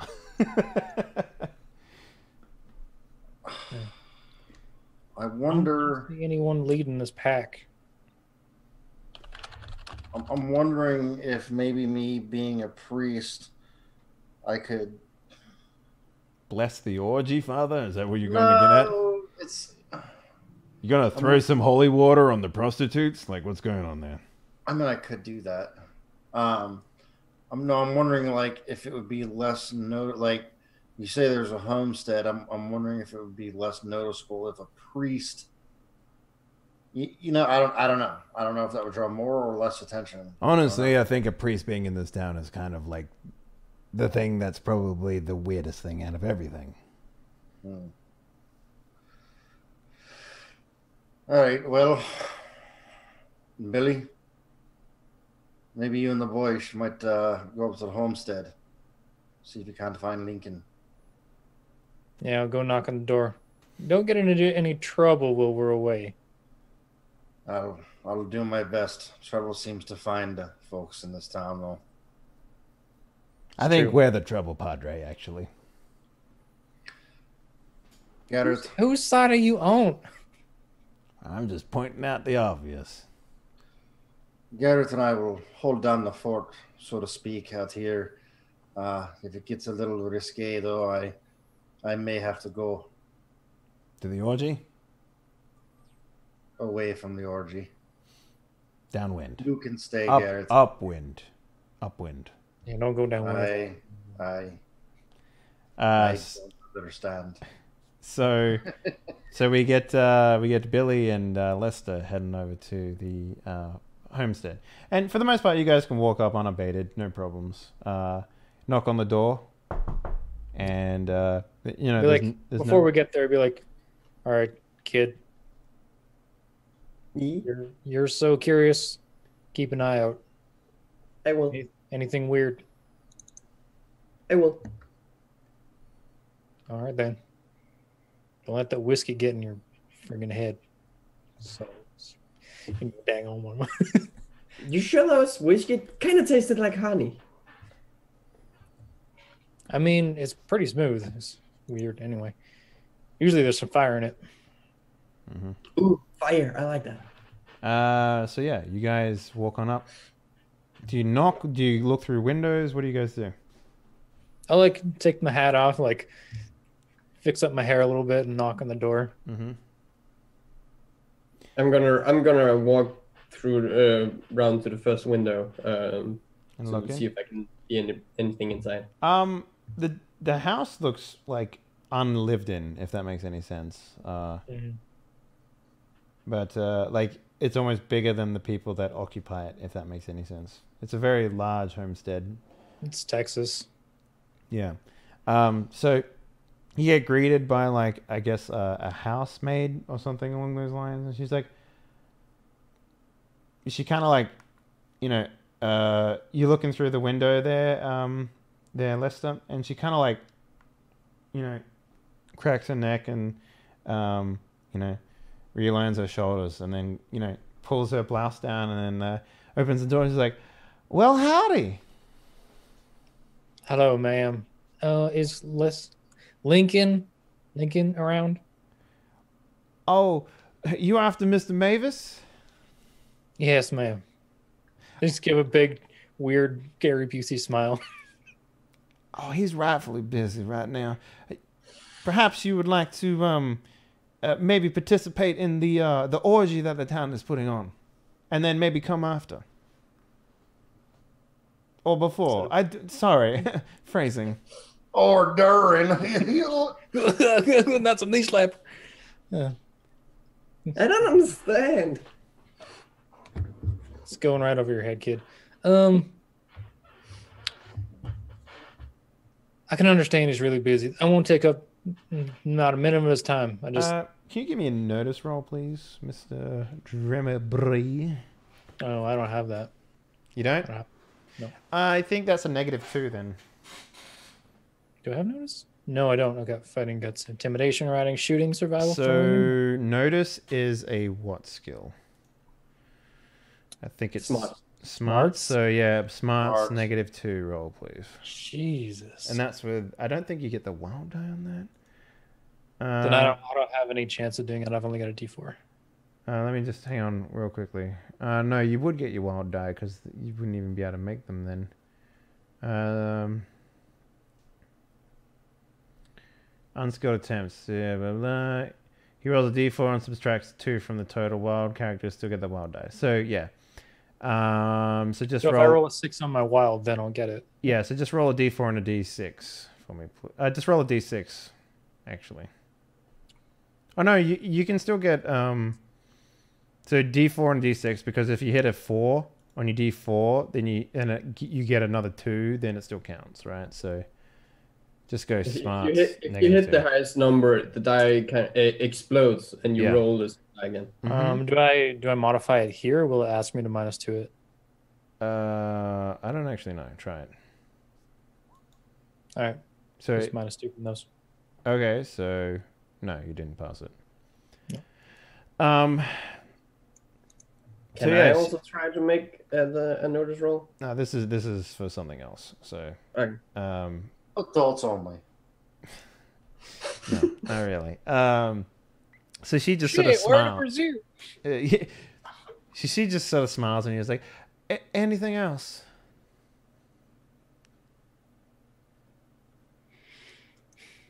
Will he be here around tomorrow? Can I make an appointment?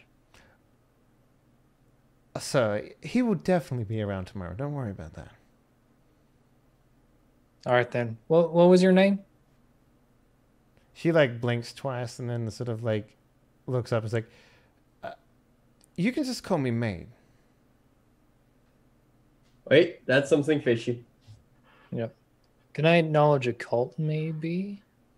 Or say, can I do that? Can I acknowledge a cult to see if there's like Why wouldn't people know their own names? Yeah, I would say that this is going to be a -2 on this.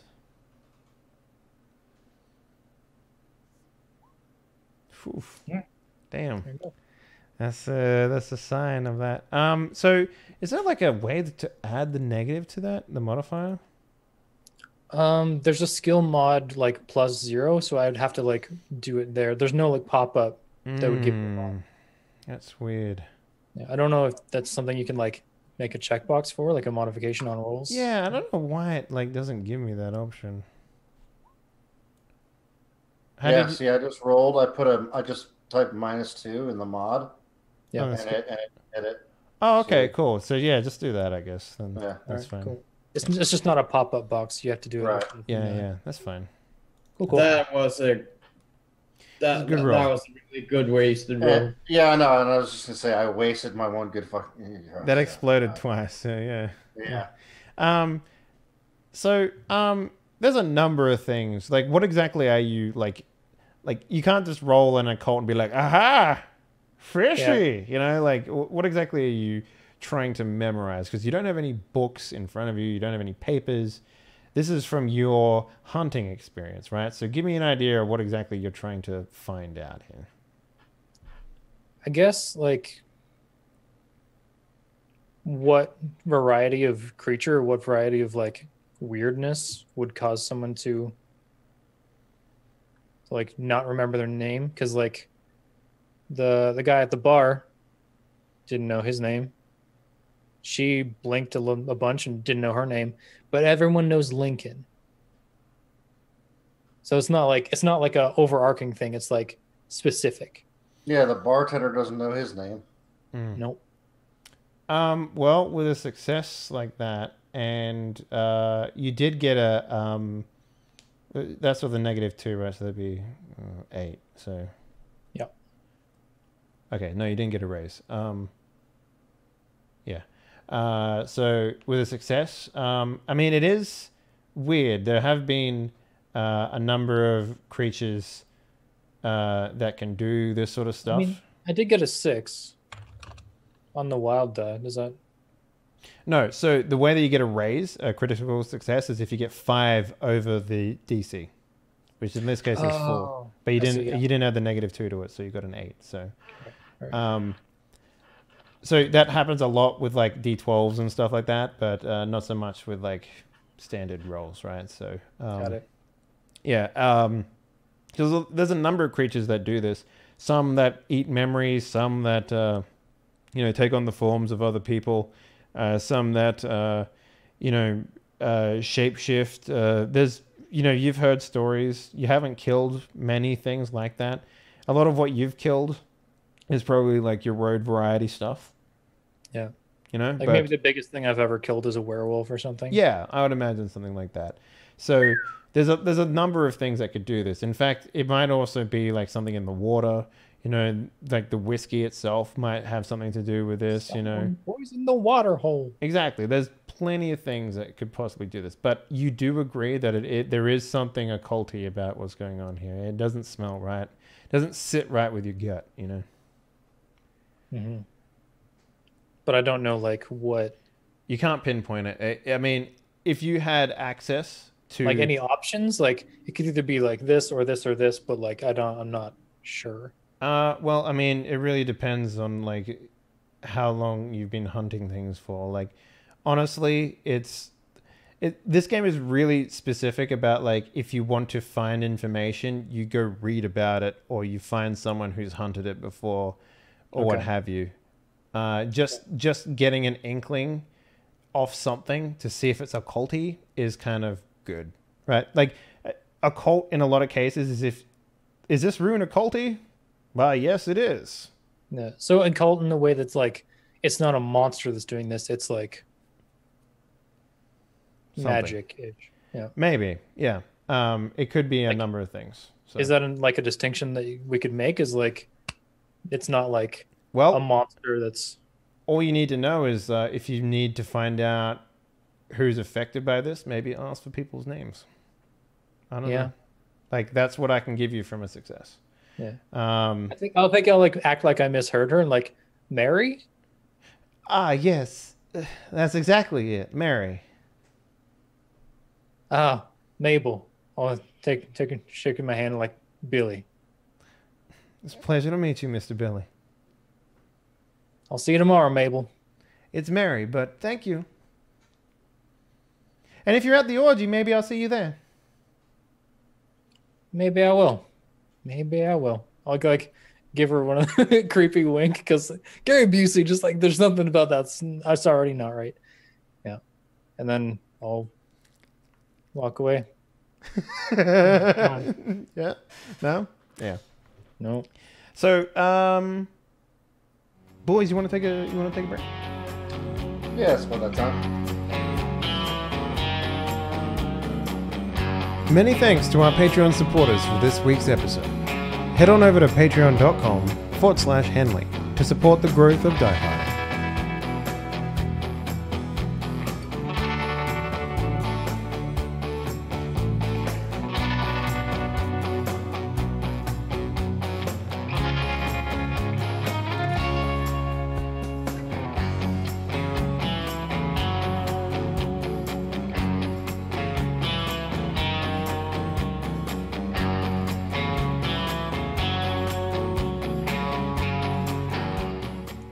We rejoin our crew, well, specifically, I guess, Father Tom O'Malley and Garrett Flintlock. What are you two doing? I think I'm trying to remain as inconspicuous as possible. As a dog enters my room. I'm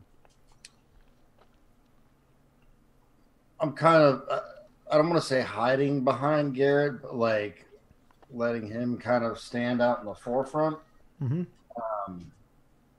Just because, like you said, people seem kind of weirded out by the fact that there's a priest here. And I'm wondering if is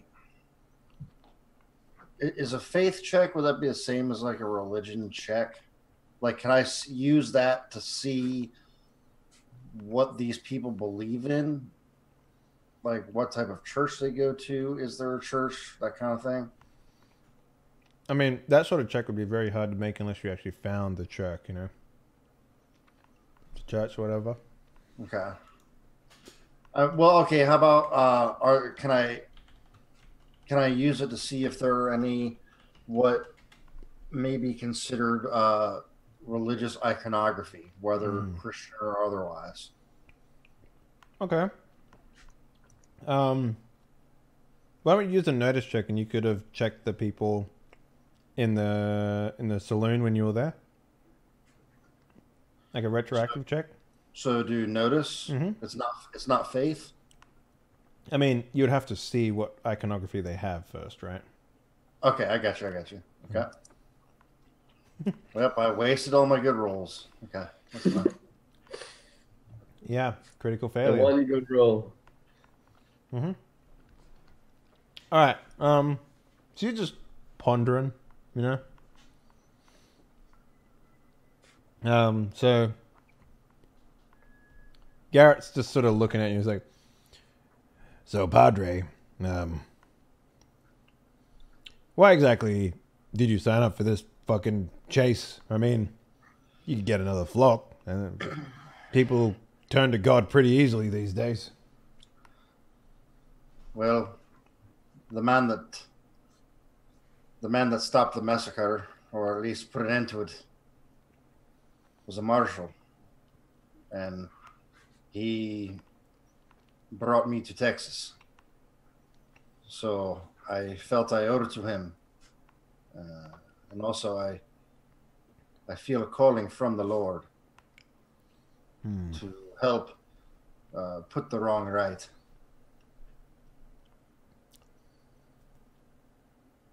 That's why I'm here. Well, I was actually hoping for a bit better answer, to be honest with you. I mean, I'm just shooting the shit with you. Well, what sort of answer were you expecting? Something a little more entertaining, I guess. I'm sorry I couldn't entertain you. That's all right. That's all right. I don't expect a lot of people of faith these days, you know. I wonder what faith these people are. He like turns around. It's like, I suspect that they do pray to a god, but it's probably not for the reasons you want. Everyone has their own reasons to pray for God, or pray to God. I would I'm say just that these wondering are what God entirely they're praying. selfish, probably. so, you know, he'll sort of like nod down the causeway, and he'll be like, "Well, it looks like the fuck parade is here." It's a rather crass way to put it. I mean, it's a parade of people that's literally coming here to fuck, so I don't... I know. I understand. So what do you want to do? Do you want to throw the Holy Bible at them? I don't think that would be, as strange as it sounds, appropriate at this moment in time.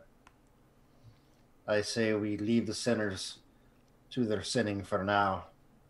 Maybe while they're entertaining themselves, we may be able to move around a little less detected than we are right now. I like it. Going behind people's back. Very religious. Well, I wouldn't say we're going behind their back. I'd say we're protecting our own backs. So, like, when you break into someone's house, do you say, "Look away, Father," and then you, get in there? I don't think we're breaking into anyone's house or any establishment. Well, how else are we going to find what we need? If the door is open, we walk in. Oh, like a vampire. Okay. If that's what you need to make sense of it all, that's fine. Look, Padre, I'm just trying to get an idea of how much we can bend with you, you know? Not a lot, my friend. he's chasing puppies. All right. And with that, two other companions rejoin you guys, just as the fuck procession rolls into the circle and starts the festivities. It's not like they just walk in and derobe. There's a bit of drinking and foreplay that happens ahead of time, so you still have an opportunity to converse with these people before they get down to merrymaking if you want to do something like that. Now, right now, there seems to be a lot of people. Like, I don't know. So how much of this do you watch? Like, give me an idea of where you guys do and what you're doing. I don't watch any of it. Mm-hmm. The others can if they want, but I watch a pretty good amount. But like when I get back, I'll like talk to Garrett and Father Tom. It's like, you know, the bartender that couldn't remember his name. Thought he said his name was Keith. Yeah, that was an inn. He's the innkeep. Lady up at the house. Couldn't remember her name either. She said her name was Maid. I corrected her, gave her a name, Mary, and then she addressed herself as Mary. I think these people are being suggested to, if you catch my drift. what sort of suggestion? Beats me. I just got a weird feeling up there. I've had a weird feeling ever since we've entered town. So, I kind of want to go around and see like who knows their names and what they call themselves if they don't. Well, I don't know. Billy, I kind of think everyone here is a little drunk and horny. So maybe you might not get what you need out of them. Maybe if we start asking enough people, they will, if they are being controlled, they might start using names when we meet them. That might also be a thing that gonna happen. Or it seems like, how many people does it seem like is here? Is it like the whole town is I here? was gonna say, what's the ratio population of people attending the orgy? I don't And know. Do you count the people? Well, I mean, but we had you a can good like sense of look who at a was- crowd of people and be like, I would say there's half the town here. You know what I mean? There is probably close to maybe 30-ish people here. Okay, so maybe like the bar's worth. It's a pretty small town. Are there a lot of people walking around town outside of the orgy? That, you know what I mean? Like, does it seem like the majority of people in town are at the orgy? Pretty much, yeah. Okay. All right. So what do you guys want to do? We could stay here and ask around, or a lot of people are here. We could go back to town and see who's not affected. Well, I don't know that we'll get much information that we want out of the people that are here. They seem to be preoccupied with, you know, the festivities. You So, can't blame them. Look at her. Jesus.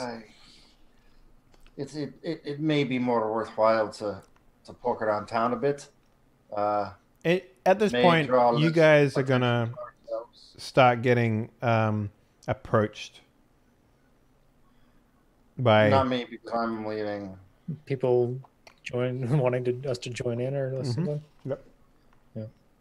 No, I'm walking away, gentlemen. You can follow if you wish, but this is no place for a man of the cloth. Yeah, I think we'll have a better chance in town anyway. All right. And screwing like fucking someone who's not all there seems bad to me. So I mean, people fuck when they're drunk all the time, Billy. doesn't Now mean the players discuss the meaning of the word consent.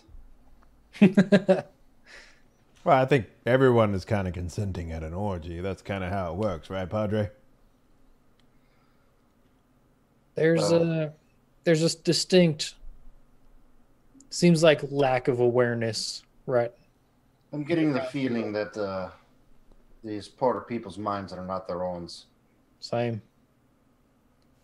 I mean, I've seen stupid. Look at the kid, but these people are being controlled. Hey! Yeah, I said your name. Look at that. Aren't you happy? Didn't even say Lester. So, why don't we take a little stock of what's going on here, all right? We come into town, everyone's making merry, and then they all go to an orgy. Does that sound about right? You get drunk, go have what you call sex. I mean, it feels as though any inhibitions that people have here are gone when they get here. Well, how many people aren't with the town? I don't know. We should go back and look. Wait, at the orgy? I'm curious why the sheriff's office is one of the only dilapidated buildings. They don't need it. They don't have a Everything need for a else. sheriff in a town where everyone's fucking each other. But why not? I mean, you might. That doesn't seem true. All right. So, what's your first step then? I think we should go back to town, see if there's anyone around. Like, if it's as like, is the town now as dead as we expected it to be when we got here? Yeah, except the buildings look new. Except for one. The sheriff's office. Yeah.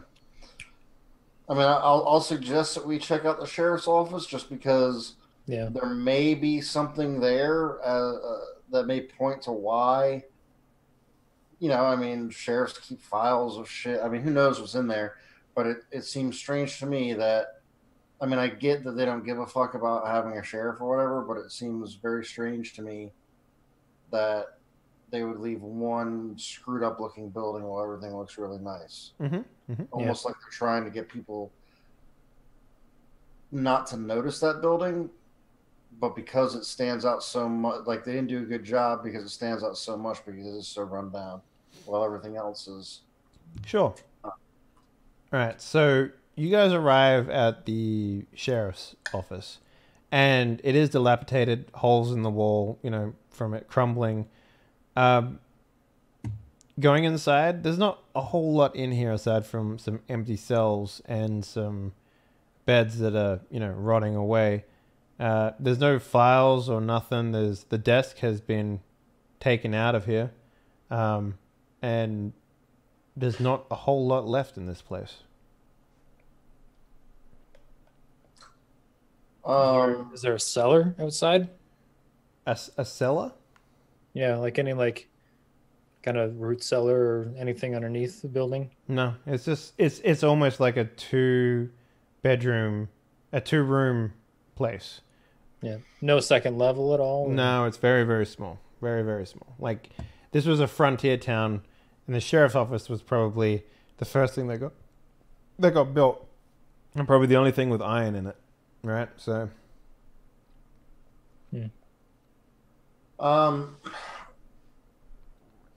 does it look disheveled on the inside? I mean, other than the fact that it's run down, does it look like it got wrecked up at all, or has it literally just been ignored? it looks like it's just been ignored. In fact, there's the floor is sort of rotting away, ignored. All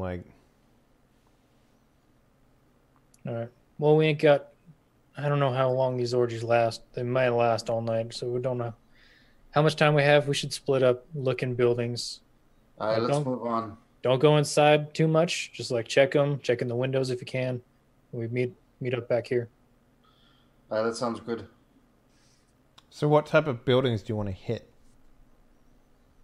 If it's a standard Western town, there aren't that many buildings. We could probably just go down the main street and hit Yeah, it. so the main street has the saloon, has the bakery and some other stuff, like the general store, that sort of shit. Like anything you'd expect to be in a frontier town.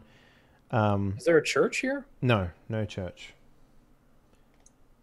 Is that normal? None at all? None at all. That seems strange.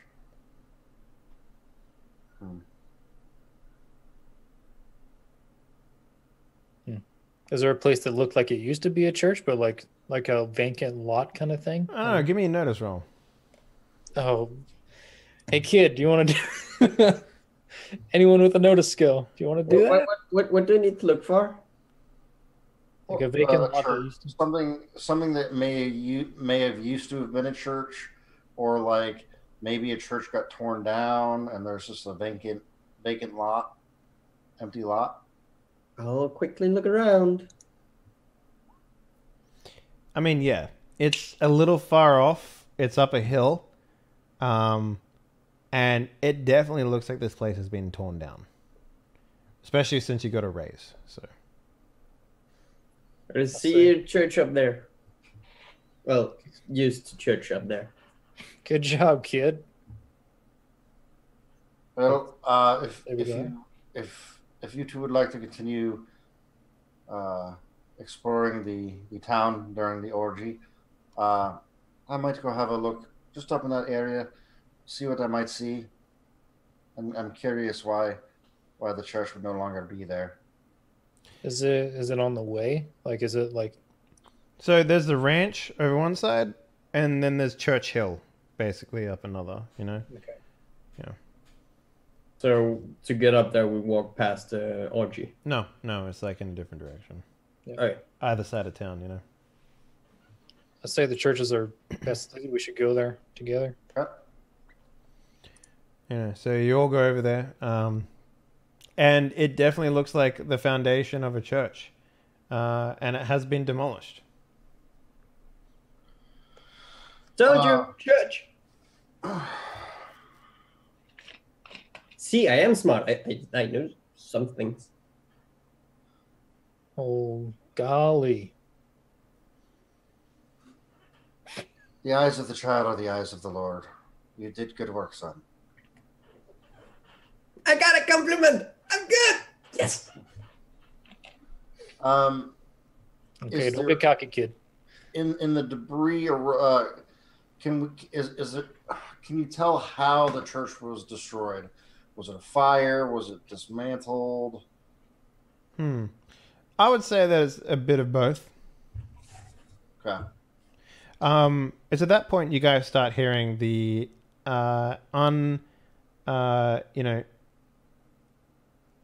the very recognizable sounds of a coitus, I guess, from this distance. You can hear it, like it's like no, not so much that, but just Dang, they are synchronized. The exasperations, I guess you could say.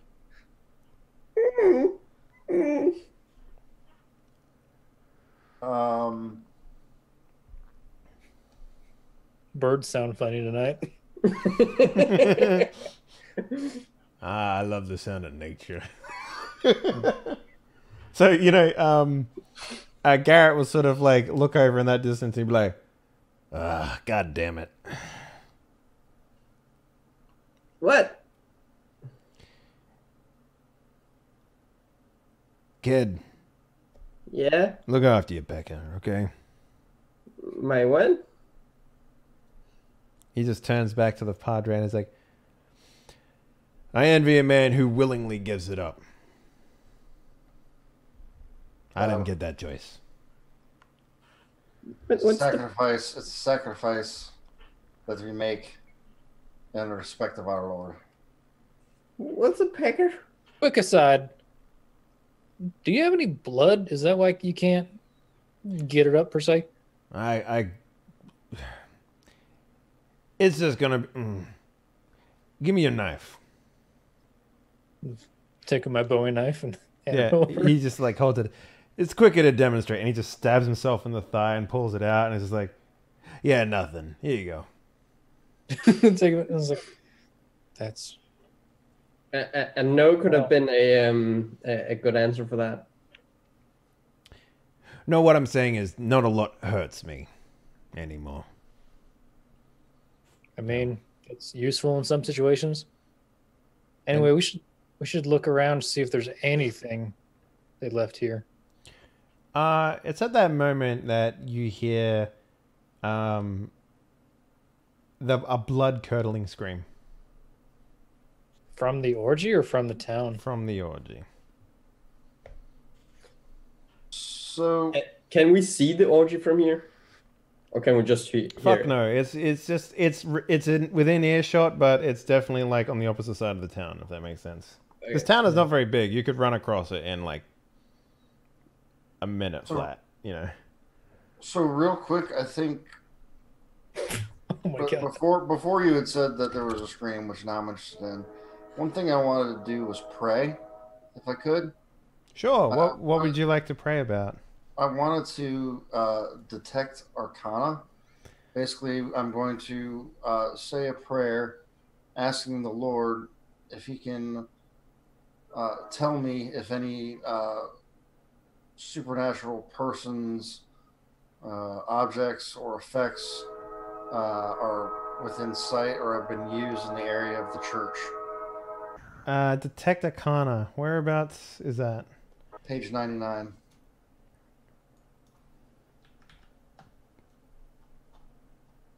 Oh, which book is this? The Oh, players? fuck. You know what? It's not available for Bless. Never mind. I just saw that. That's what I was thinking. Like, which book is this My in, by the way, bad. that you're looking at? You're looking Deadlands. at the player's guide, right? Oh, there's new powers. Okay. Yeah. Mhm. Never mind. Yeah. Maybe we should investigate that scream. I just have a feeling that Dave wants to describe an orgy in detail, so we should get No, not particularly. I'm glad you guys walked away. So. And when the screams, Wrong hole. yeah, when the screams come over, Garrett's like, Well, maybe sex changed in the past couple of weeks, but that doesn't sound like something people are enjoying. Maybe Lincoln went out of his home.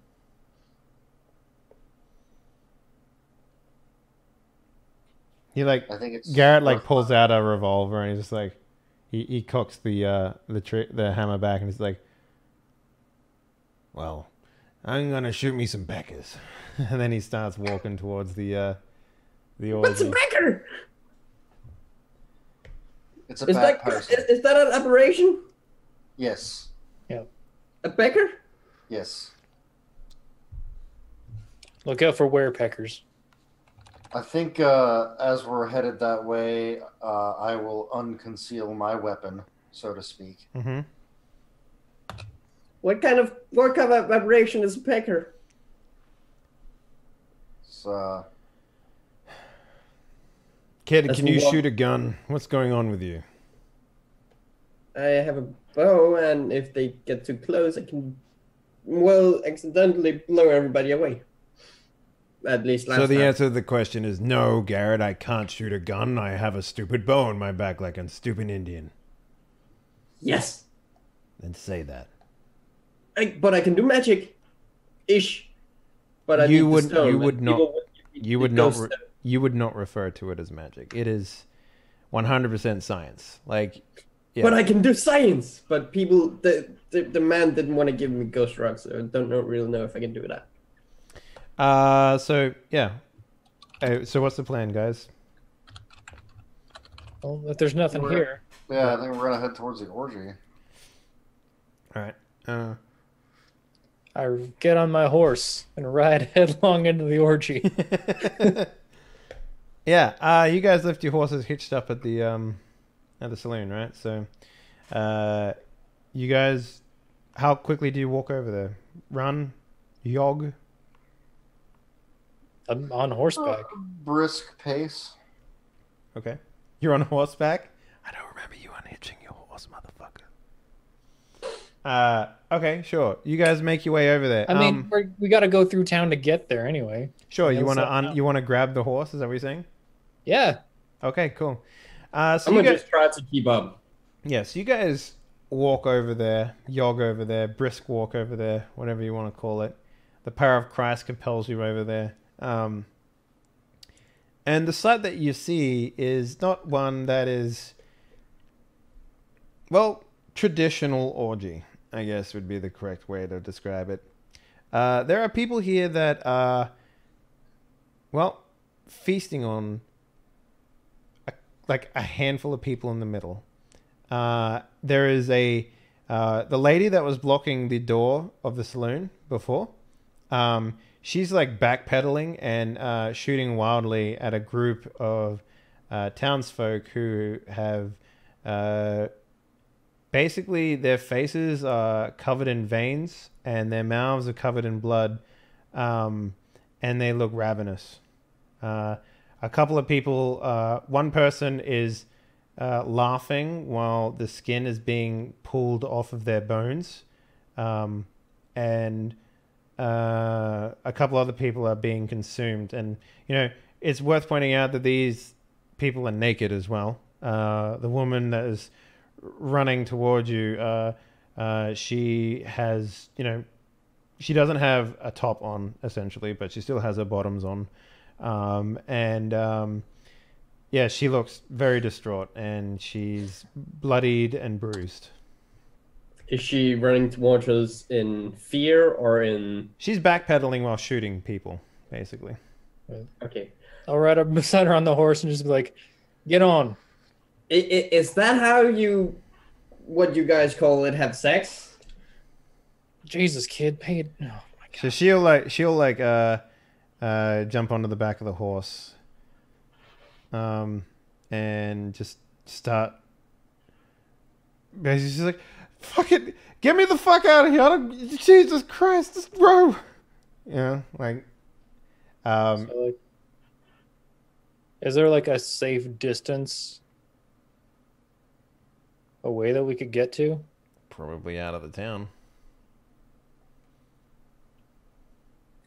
Are most of the people at the orgy consumed at this point?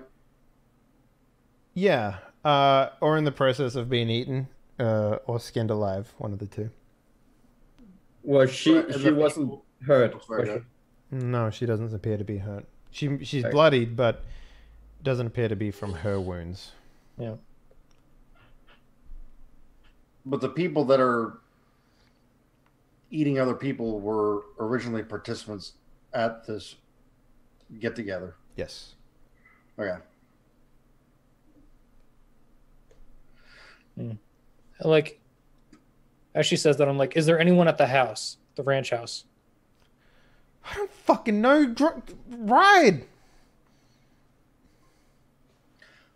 So either we go to the ranch house and board it up and like try to fend off whatever these things are, or go to town, like get the fuck out. Is it reminiscent of what happened at my church? No. This is more like disturbing. Okay. Like whatever the people when the people that are consuming the other people, they have definitely revealed their true face, essentially, almost, it seems like. And they're very monstrous in their appearance. Maybe we can hold up in the saloon. Yeah, dude, we gotta get somewhere. I'll like whip off, like get my jacket as much as I can off and like hand it back to the lady. Yeah, if you look down from where you came, there's a couple of them, I guess, sort of walking briskly down the road towards you guys. All right, time to go. I agree. I agree. Garrett? Oh, I mean, I thought You seeing finished? this naked woman would make something stir, but it really hasn't. Unless you have bullets enough for everybody and know you can headshot everybody, I think we should probably. We seem to be a bit outnumbered. We need to get to a defensible position. Yeah. Back to the saloon. Let's go. Okay. So you guys make your way to the saloon. What do you do with the horses? Take him out back. Take them inside the saloon. Well, like not on the main street. Like, is there like alleyways between the? Yeah, of course, yeah. So like I'd hitch it there as much as I can. Cool. So you guys get into the saloon, and that is when we enter our first round of combat. As the creatures rush into the saloon, basically. We don't even have time to board it up or anything? No, these creatures are right on you. Yeah. There's only 5 of them, but they, for all intents and purposes, you know, you've seen these people in the town, right? These are the streetwalkers. These are the people who were patrons at the bar. You know, One of them was like one of the prostitutes that was like trying to get on Lester at the beginning of the episode. pretty much, yeah. Like, and they're all like, their eyes are all veiny. Like their entire faces are like just littered with veins, and they're all blue and black almost. And they've got this deep rage in their eyes, and their fingers are elongated and into almost like claws, and they're clawing their way into the saloon.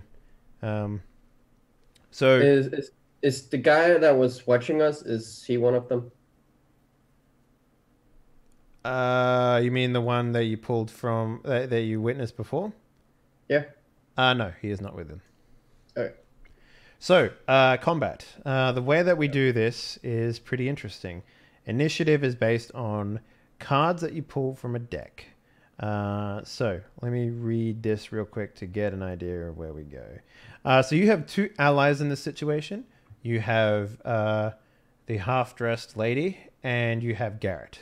Yeah. And I'm gonna like yell at the half-dressed lady to go behind the bar and get the shotgun, like the barkeep's weapon, if there is one back there. Yeah. So allies can be ordered by people, and they go on the same turn that you act on. So real quickly, just trying to find the page. Combat. There we go. All right. So initiative. So the action is fast and furious, and every single turn we will draw new cards, essentially. So I'm going to shuffle this deck of cards right here. All right. So let me pop up this page so that everyone can catch what we're doing. All right. So we're going to be rolling initiative out based on cards. So let's take a look at who's going to go first, essentially. All right, there we go. Basically, we use the same deck, and we'll take cards out and we'll discard them until we have a joker. The moment a joker is pulled, we take all the cards, we shuffle them back in, and then we draw from the new deck, essentially. So I get to do my turn on one card. Like, all the enemies will act on the same turn, right? Players get to act on their individual turns. Now we need to decide who's going to take control of the allies because they stay with that person. So who wants to control Garrett? I can control him since I most likely have the least to contribute into the combat. Okay. And who wants to control the half-naked lady? I think Billy, you're up for that? Sure. All right, then. So everyone needs to draw cards. Unless the father wanted to assist the topless woman. Well, that's all right. Well, no, essentially you'll be playing that character, right? Yeah. Like, So you're not commanding them as your character. You're just that character as a player, right? So, yeah. All right. So, can you guys click and drag from the deck? Or is that not possible? No, you can draw. You can just click and don't do that. Just click and drag. I can't. You can't? That's fine. Okay, hold on one second. Let me see if I can fix it. Oh wait, I can draw from the top. Yeah. Yeah, you can draw from the top. Perfect. All right. So, yeah, just put them next to your sheet there. So what we need to do is just mouse over it and click and drag out of it, and that'll do it. What was that? The card that's on the top. So who's that? That's yours? Whose is a 6? Who drew that? I think it was an accident. My game froze and it drew twice, I think. Okay. So you've got your hand in, for some reason. Don't draw the cards out, right? Because this Roll20 does this stupid thing where it like gives it to you. To you as a player, and you don't want that. So I'll just take the 6 in this case, right? So the idea is that you just mouse over it and then click and drag out, and that will effectively do it. It's on like the not the card that's facing you, but like when you mouse over it, there's like the one that pops up. You have to grab that. Mm-hmm. Yeah, grab that and pull it out. Yeah. Yeah. So the first person to act is Maleo, aka Lester Stark, and Garrett. So these 5 creatures bust into the room. Well, I believe I would have my bow ready since we're running from them. Sure. So my first action would be... Now, the way that this works, right? So you can do as much as you want in your turn. You have one action, you have movement, which is up to your paces in movement. In your character sheet, everyone gets like 6 feet, right? 6 paces. If you wanted to sprint, basically it's your paces plus a 1d6 that you roll out. And that's how much further you can sprint, right? Drawing a weapon is an action, right? If you want to shoot, if you have 2 pistols, for example, you shoot twice, right? You shoot one and then another, right? And you tell me how many actions you're going to do. And for every action that you do, you get a -2 to every single action that you perform on your turn. Okay. So does that make sense? Mm-hmm. Yeah. How far into the bar? Because I would probably move to the back, both me and Garrett, but move to as far back as we can to shoot as much as we can before they get close. Mm-hmm. So how far in did we get before the monsters came to the door? You would have a chance to like get behind, like flip a table and get behind it or something like that, right? All right. Then I will stand behind that table, behind the halfway, and shoot 1 arrow. So 1 to pull the arrow, 1 to shoot. So is that how bows work? Well, you have a quiver, pull, shoot. I think shooting is just like one action. So what is the reload time on a bow? I don't know. Okay, what is the... I'm going to have to look up a bow now. I wouldn't think it'd be very long, would it? It really depends. Like, for example, some rifles have reload time of 2, which means that you can take a shot every second turn. I think bow and arrow, it makes sense because it's probably not a high damage weapon just to have like 1 per turn. But you can't shoot it twice in a turn. All right, so bow. It's yeah, you're fine. You can shoot. So the way the ranges work is for every range. So it's one action to reload. Okay, so so you shoot, you ready your arrow, and you take a shot, right? Yep. And then next turn it'll be -2 to shoot again. Oh, You see what I'm saying? yep. And how that is on the skill fighting? I don't have shooting. So fighting, or No, is it's that shooting. It's the skill is shooting for bow, 100%. Okay, well, I don't have shooting, so that's -2. -2. -2. Why did you take a bow if you don't have shooting? That's all right. I guess you Well, can get it later. Yeah. So let's take a look. So, no, not Billy. Lester. Oh, that, yeah, no, I got just got do this. So that would be agility. Sorry. Or is just that -2. Okay, so let me take a look at these things. So I'm going to cover this up so that people can't see what the monster is. No, we want to cheat. No, no cheating. Okay. So what did you roll? A 4? Yeah. So that's 2d6. So you did 4 damage. Yeah, like the you shoot the bow and it just sort of like just fucking slaps it out of the way as it comes to it, and he sort of just snarls at you. Now the rate of fire constitutes how many times you can shoot that same weapon in a turn. So if you have a thing that has a higher rate of fire, for example, you can shoot that many times in a turn. Damage. Do you just hit? No. Nope. So you have. So the way that it works is, if you're using melee, you have to pass their parry, and then when you do damage, you have to pass their toughness. If your damage is less than the toughness, you do 0 damage to them. So ranged, is that just auto hit? Yeah. Mm-hmm. Oh. Using guns is just basically you're shooting people. Yeah. Well, and then that's my turn. And then Garrett would stand behind another table, maybe on the other side of the room, and shoot also. I don't know what kind of gun he has. Sure. And what kind of weapons, because there is single action and double action rifle revolvers. Yep. So let's see here. Because it would depend on what kind of revolver he has. If he has a double. So yeah, he takes a shot and basically deadeyes one of these things, and it basically just falls down bloody. Its head explodes as he blows its brains out. You okay? You're gonna throw up? Sorry, I just had a hiccup. Blood. That was disgusting. And he would stand behind this table, preparing himself for if they come into melee combat. All right, Spoody. Right. So, I had already had my peacemaker drawn. So I will take a shot. So I first roll shooting, then roll damage. Yes. No, damage is applied. So you go down to your gun, and there's a dice button on the gun. Okay.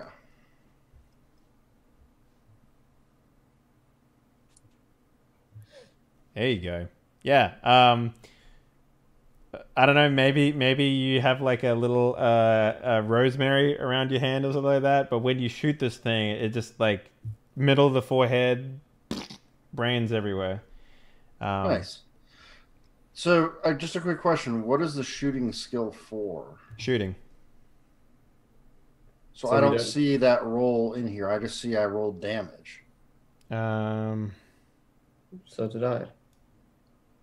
I feel like I should roll shooting to see if it hits, and then I roll damage to see what the damage is. Is that not correct? Let me confirm for you. Otherwise, I would never miss. I'm just rolling damage.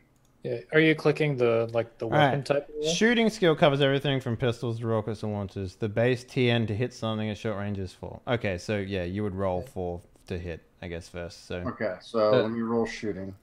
Shall I take that? Shall I redo Alright, I that, hit. that as well?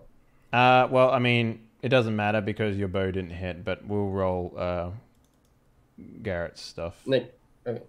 because you didn't. Your thing didn't pass toughness anyway. So Okay. yeah, Garrett's fine.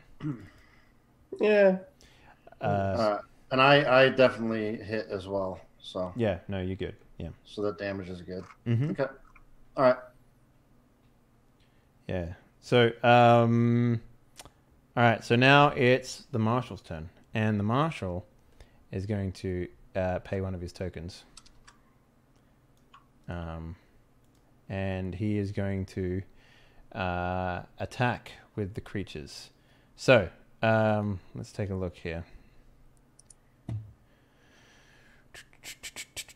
There is 3 left that are here right now, and they are crazy. So they're going to run into the room, and they are going to attack Spooty and Father Tom O'Malley and Garrett. What is your parry score, Father Tom? Up the top in the demographic section. Basic intro. 5. 5. Okay. So I need to beat a 5 Okay. to hit you. Oh, sorry. I did the damage there. Let me roll this real quick. Yep, that hits you. And what is your toughness?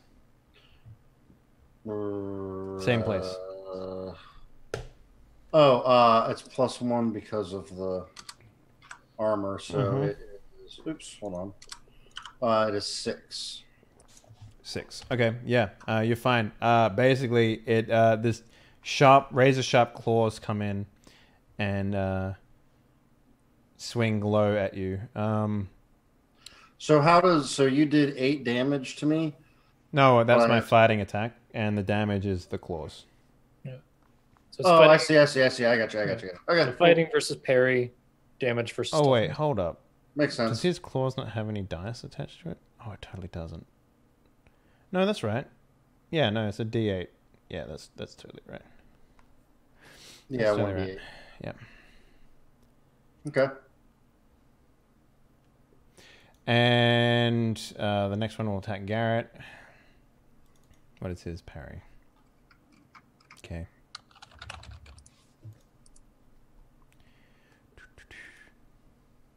Yep, hits for 6. And yeah, that staggers him. So basically, staggering is what happens when you get hit. So in order for you to break out of a shaken, sorry, it's called shaken, not stagger. If the damage of an attack is a simple success, 0 to 3 points over toughness, the target is shaken. Shaken characters are rattled, distracted, or momentarily shocked. They aren't stunned, but temporarily suppressed and may hesitate. On their action, shaken characters must attempt to recover from being shaken by making a spirit roll. Failure, the character remains shaken. She can only perform free actions, which includes not shooting or moving or whatever. Success, the character is no longer shaken and may act normally. You can spend a white chip to automatically get out of shaken whenever you want. It doesn't have to be your turn. So that's what happens when you get hit. And then after that, you can take 3 wounds and then you're dead, basically. So you can only take, but so let's say someone does like 19 damage to you and you're shaken, you only take 1 wound. Right? The number of the damage doesn't mean anything only if it passes your toughness. Mm-hmm. So that's what that means. Okay. And the last one is going to attack Mr. Billy. So Billy, what is your toughness? Oh, what is your parry? Sorry. Parry 5. You good. So this one comes at you and maybe trips over a table or something like that. Yeah. So it's like on the ground. Oh wait, no, I didn't roll a d6 on anything. Okay. So this one's for Spooty for damage. Okay, that's definitely over your toughness. So you're shaken now, Spoody? Wait, what now? I spent a chip, so supposed to roll a d6 on everything. Okay. Yeah, so you're shaken. You can spend a chip to get out of it, or you can... Oh, was that your... So that was your damage roll? Yeah, this is damage, yeah. So a d6 gets added to every single one of my rolls, basically. Right. But my toughness is 6. Yeah, so it adds a d6 to it.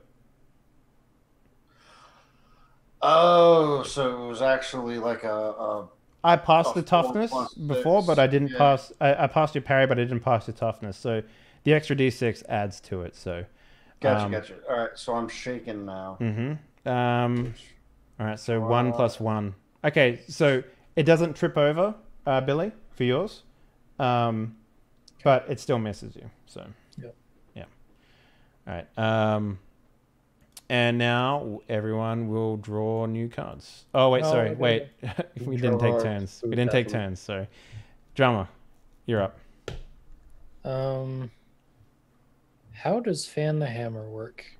All right, good question. Fan the Hammer is something that's new to Deadlands. So let's take a look here. I believe, okay, Fanning the Hammer. Combat in the Wild West works as described in Savage Worlds, but with a few exceptions. Okay, single action revolvers require the user to cock the hammer before you can pull the trigger. Double actions are faster and more reliable. They allow the gunslinger to simply point and shoot. The weapon automatically cocks the hammer. Fending the hammer. Most folks have trouble enough drawing a bead and hitting a target with a single shot. A few supremely skilled shooters can hit their targets while slapping the gun around like a red-headed stepchild in a fraction of the time to boot.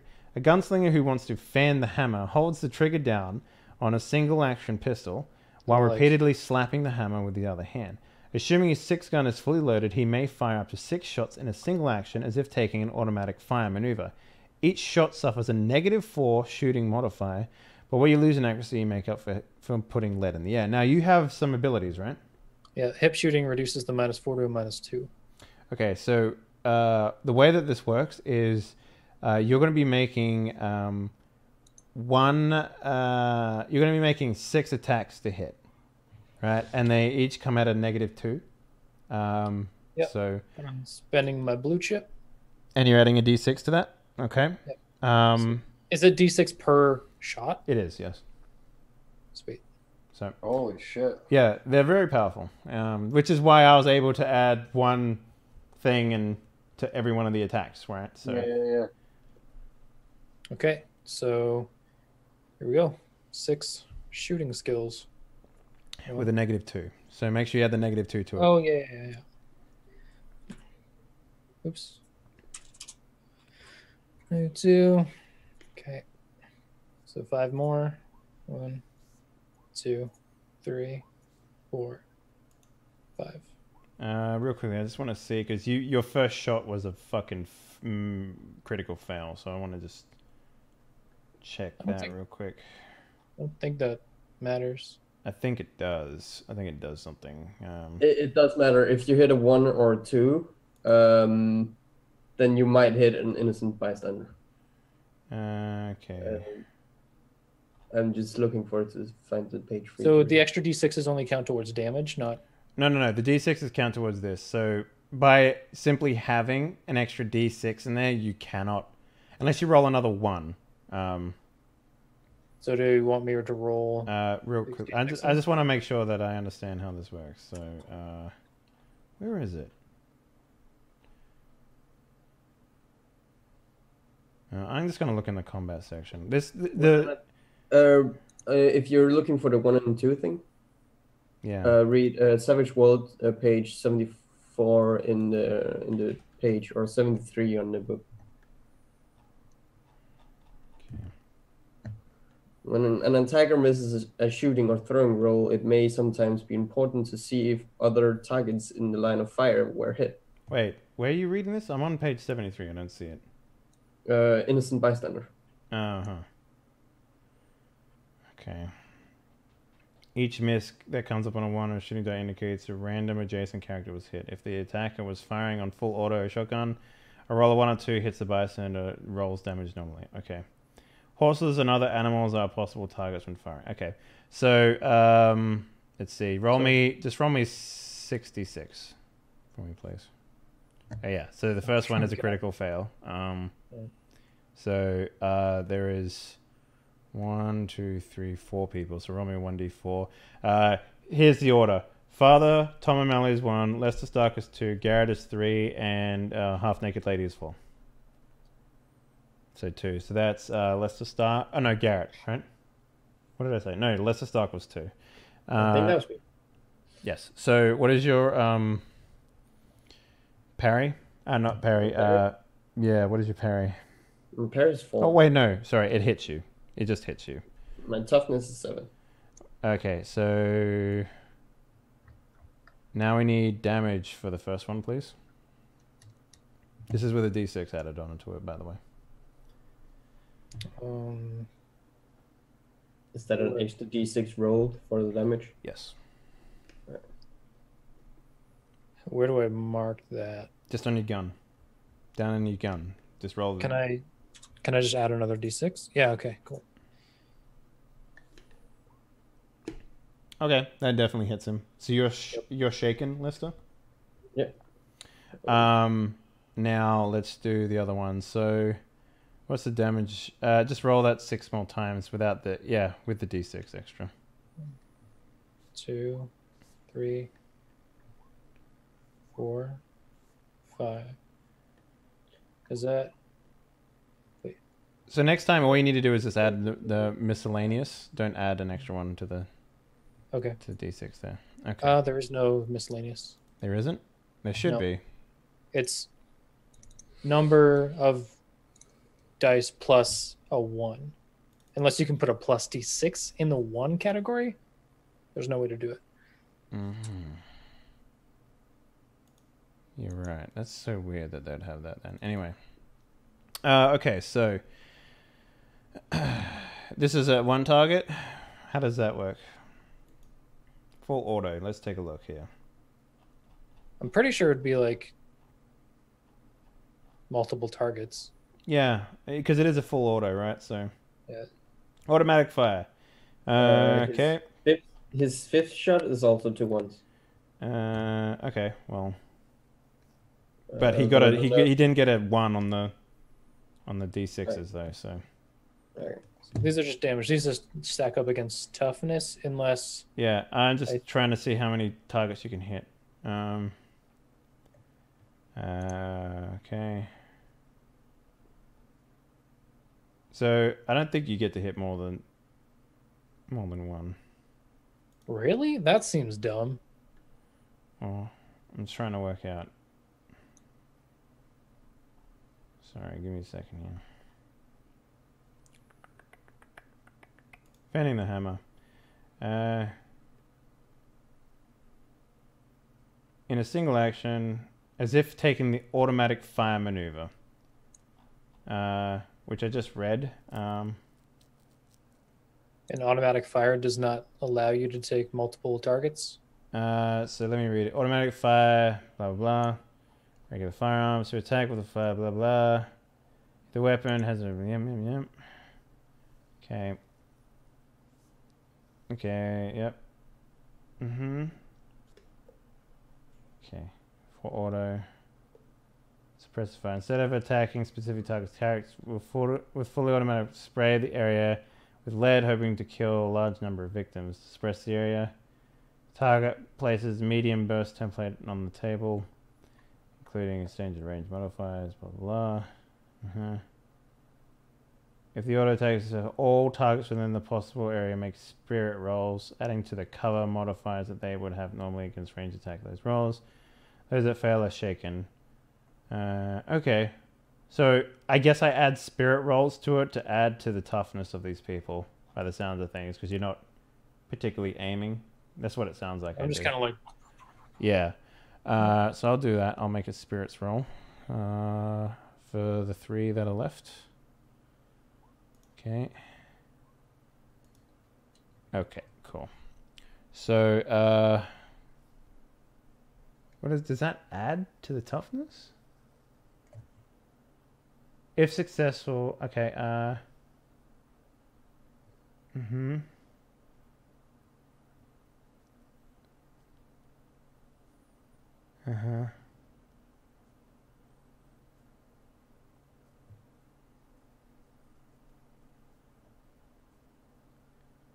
Huh.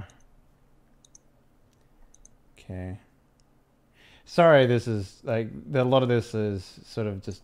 This is kind of why we do combat in the first session to sort of work out all these kinks and characters and stuff. Yeah.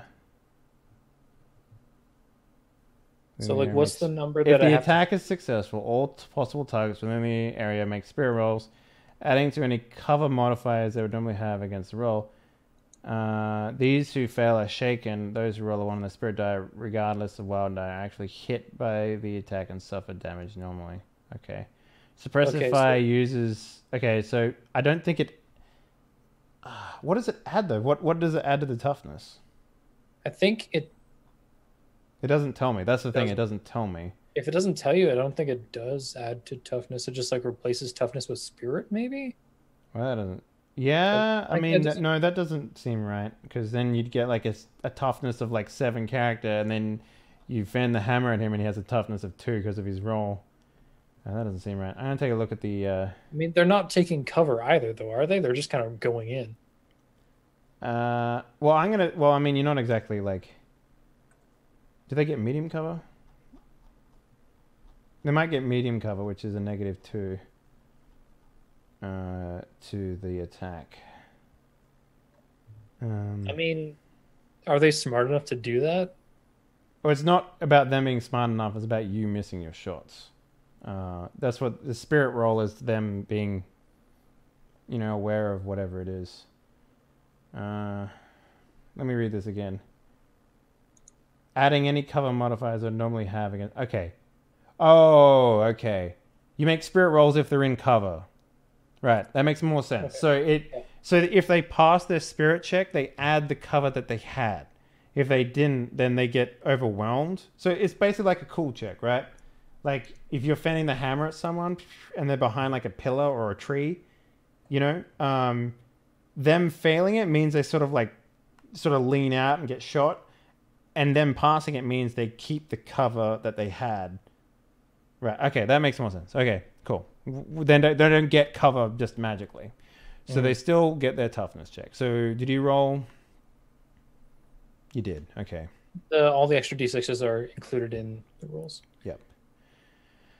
They all hit aside from 1, but you kill 3 of them basically up front. It's a, Yeah.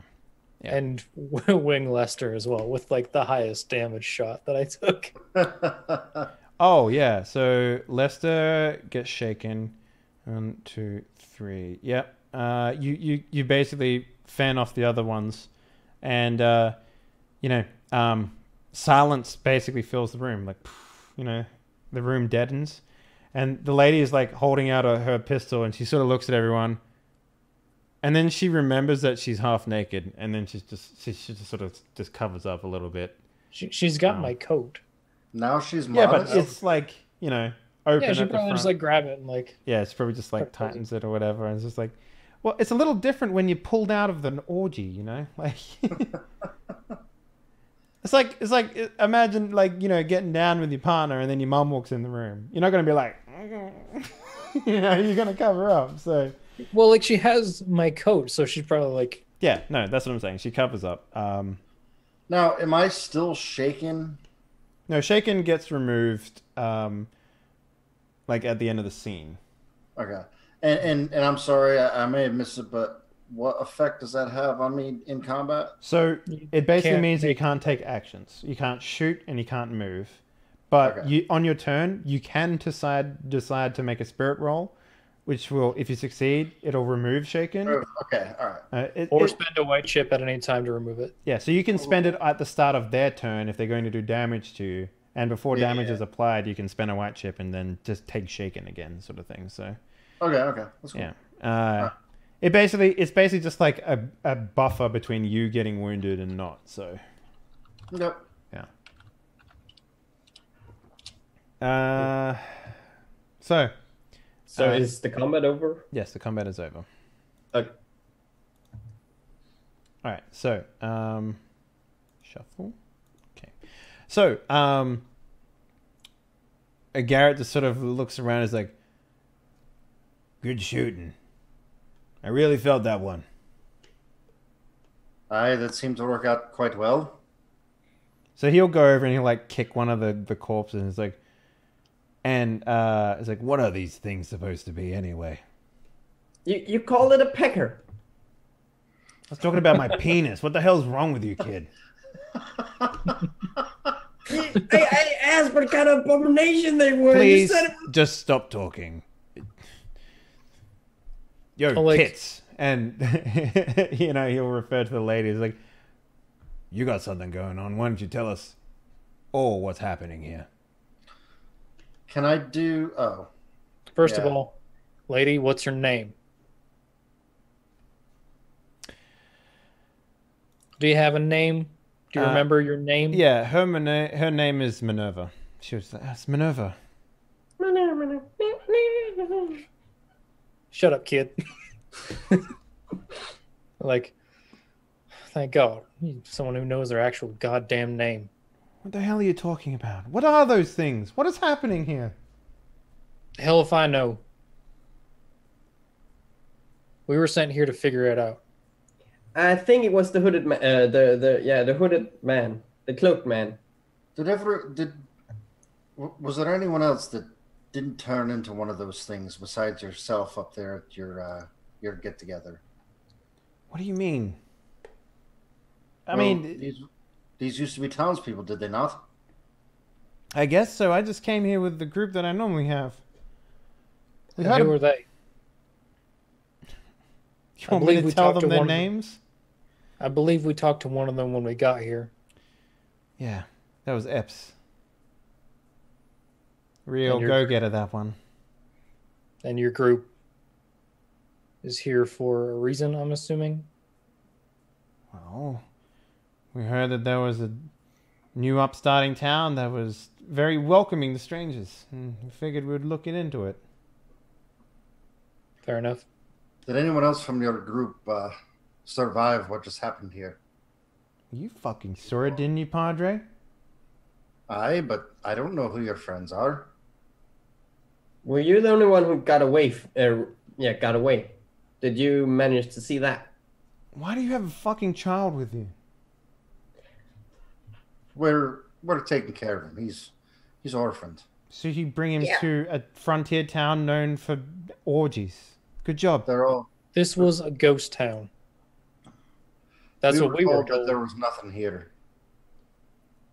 We were told that this was a dead town. So then why Maybe- would you come here then if you knew it was a dead town? There's a Seems dark- safer. there's a dark man that we're a part of an organization, okay? We got sent out here to investigate this dark figure of a man. She puts a revolver on the table and turns around and just starts helping herself to the alcohol in the back. Yeah, drink up. You're gonna need that to hear this. And the father is protecting me. He took me under his wing. Aye. Why is that kid talking? God damn it. I'm not allowed to speak. Oh, Look, I God. came to a town to get away from children, not to find... whatever. You'll find I'm actually very interesting, child. Look at this, and I just pull up the thing I made. I made that. She ignores you. Dear. Obviously, there's something going on here in this town that isn't right. What gave it away, Father? Well, probably all the people eating each other. Wouldn't you say? That's a fucking Nah. good sign. I guess the Lord fucking opened your eyes right then, huh? Aye, he has. But I need the Lord to help me open my eyes a bit more. And you're going to be the vessel he speaks through. She sort of looks at you and is like, what do you want to know? How long have you been in town? We got here just before you did. So, not even a day? Oh, about a day. And you didn't? Did you notice anything strange about the folks that were here before you? They don't seem to know their names. They seem. I wasn't asking for people's names, all right? Why would anyone care about people's names in a place like this? It's normal conversation. I don't need conversation when I'm drowning myself, all right, Father? So nothing seemed out of the ordinary to you. Nothing at all. I've seen the dead walk the lands. This is right up there with that. People wanted to have a little bit of fun on the side. That doesn't strike me as odd, Father. I'm sorry. What about this man Lincoln? Have you seen him? Why the fuck would I care about Lincoln? May I ask, how long have you known that this was a place for having fun?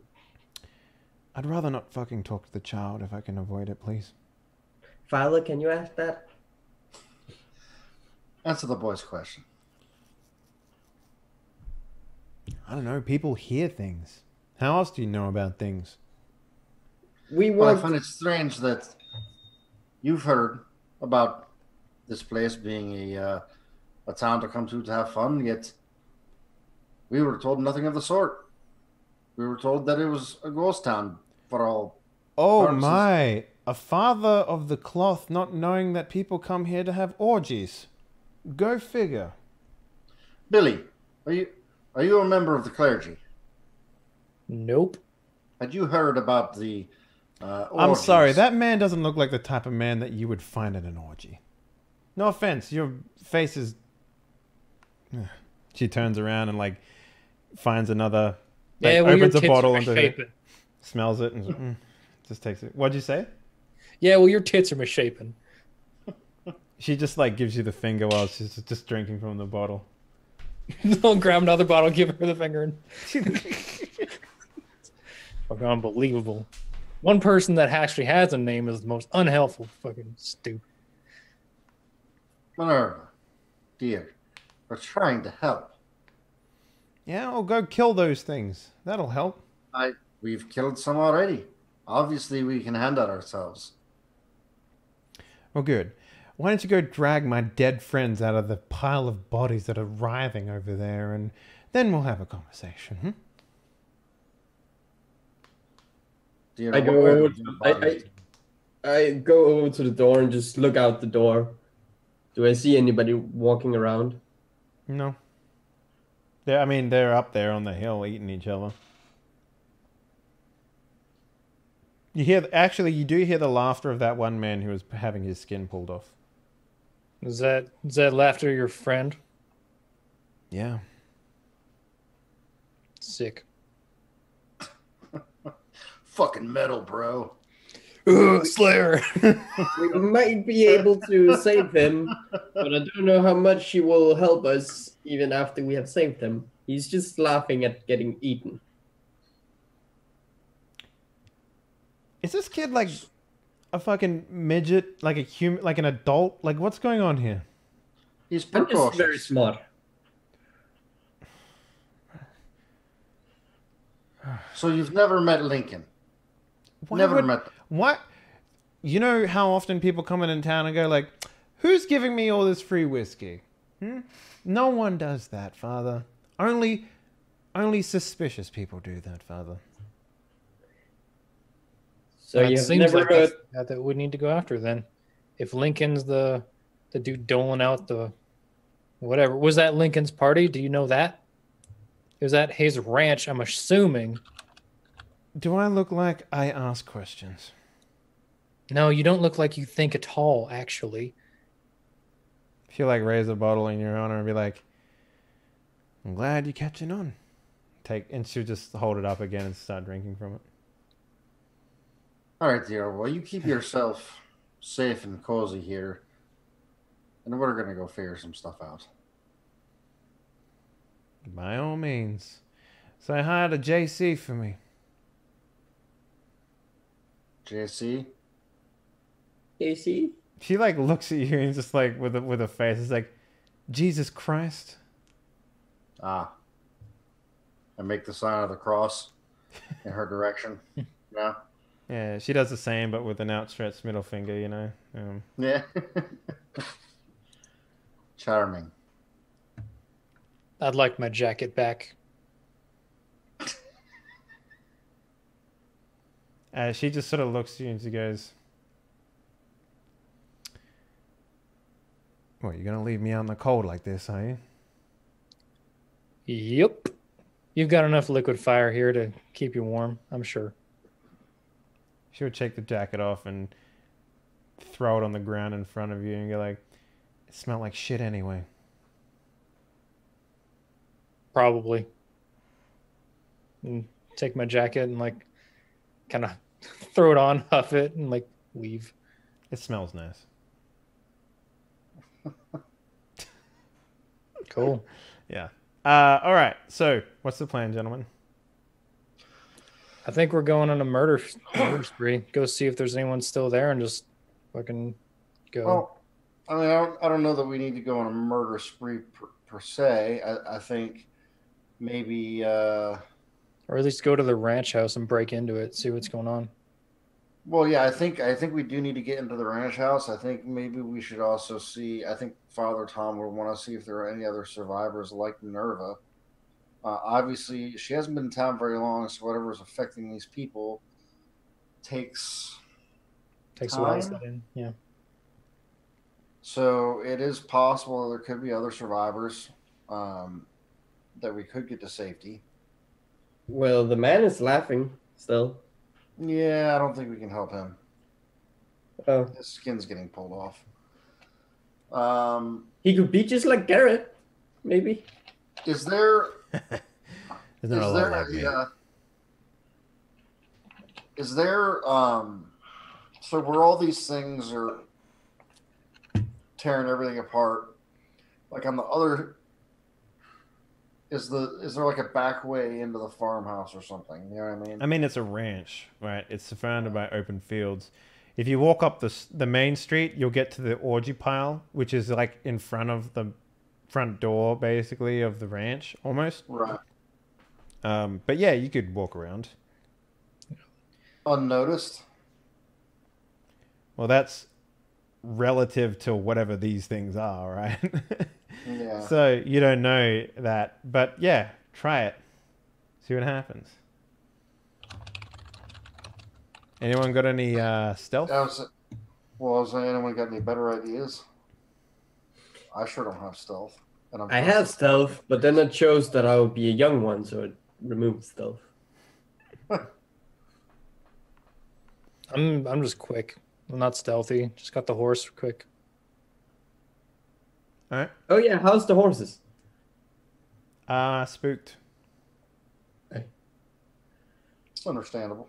I'll like before I leave, like take my jacket on. I'm like, horses are probably spooked. Grab a bottle of whiskey. Like, is it calming down? So what's the plan? What do you want to do? Get around to the back of the ranch. All right. Yeah, I'd try to skirt around this mass of. So there's no problem, you guys, like going the long way around and coming around the back. The closer you get to the actual ranch itself is when you'll probably have to make some sort of stealth check in order to get into the place, right? Sure. So why don't I get one of that for the group? We'll put it at a -1. Stealth? So is stealth, is that agility or? If someone has that ability, that skill, that'll just count for the group. So I don't have it. I don't have it. I don't think any of us do. Do we? I mean, Garrett does. But, Can Garrick make the roll for us? So here's the thing. I'm willing to make a couple of rolls. Here's what I'll do. I'll limit Garrett's, like, I'm going to do this for you guys to once a session. Because this is a player game, not a GM playing by himself game, right? So, he will Well, I'm make saying, this like, roll. what is stealth? What is stealth? I mean, one of us, if it's like agility, It is I'm agility, rolling yeah. 6 on that. I mean, so -2 on a d6. It'd be I'm -3 for you, actually. I'm rolling Why? D10 on agility. Because it's a -1 on the difficulty. And since you don't own the skill, it's a -2. Right. Okay. Well, So Billy's got a D10, so it would be. All right. Well, let's get Billy doing it then. All right. So So that what is it? -3 if you don't have the skill. Yeah. So just roll with the -3 modifier. I got a D4. 15. Nice, There you go. man. That's pretty good. That's with the -3, so that was yeah, an 8. yeah, I see that. Yeah. So So, we turn invisible, right? yeah. So basically, it's I one think of we those. come at it from like the exact opposite. So like even if they were to see us, it's the ranch in the way, and then we're Yeah. coming up. As you guys get closer, you do hear like it is very like nauseating, the smell and the sounds mixed together, and the cackling man. They're all mixing together, and I'm gonna need a what's it called in this game? A grit check from Constitution everyone. check. No, grit is the measure of your hero's willpower, as well as the experience with more horrific foes on the Dark Prairie. Rookie heroes are more likely to not to skedaddle from some of the weirder vermins out there, while old hands are liable to look the creature straight in the face and spit in its eye. Wild cards have 1 point of grit per rank. Now, Billy, you have 2 ranks, so you get a +2 on this check. Everyone else gets +1 to that character's guts roll. You may think that's great, but you should know that most areas in Wild West offer a serious penalty. In the case of Texas, it is a -2 due to the fear level there right now. So you'll be getting everyone will be getting a -2, but because you have 1 rank, it'll be a -1. Billy, you'll be rolling straight guts. No problems, no changes for you. Once you pass a 4, you're good. If you don't pass a 4, then we'll have to find out what happens. So where is it? So I'm rolling guts -1. Guts -1. If you don't have guts, It's -3. Hey, all right, Father Tom. That's pretty good. Dice are hot tonight. Yeah, boy. okay.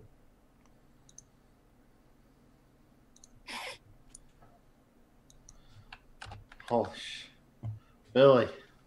I know, man. Billy. Whoa, Billy Hawkins, my man. That is a failure, like a fucking straight hickory smoked failure.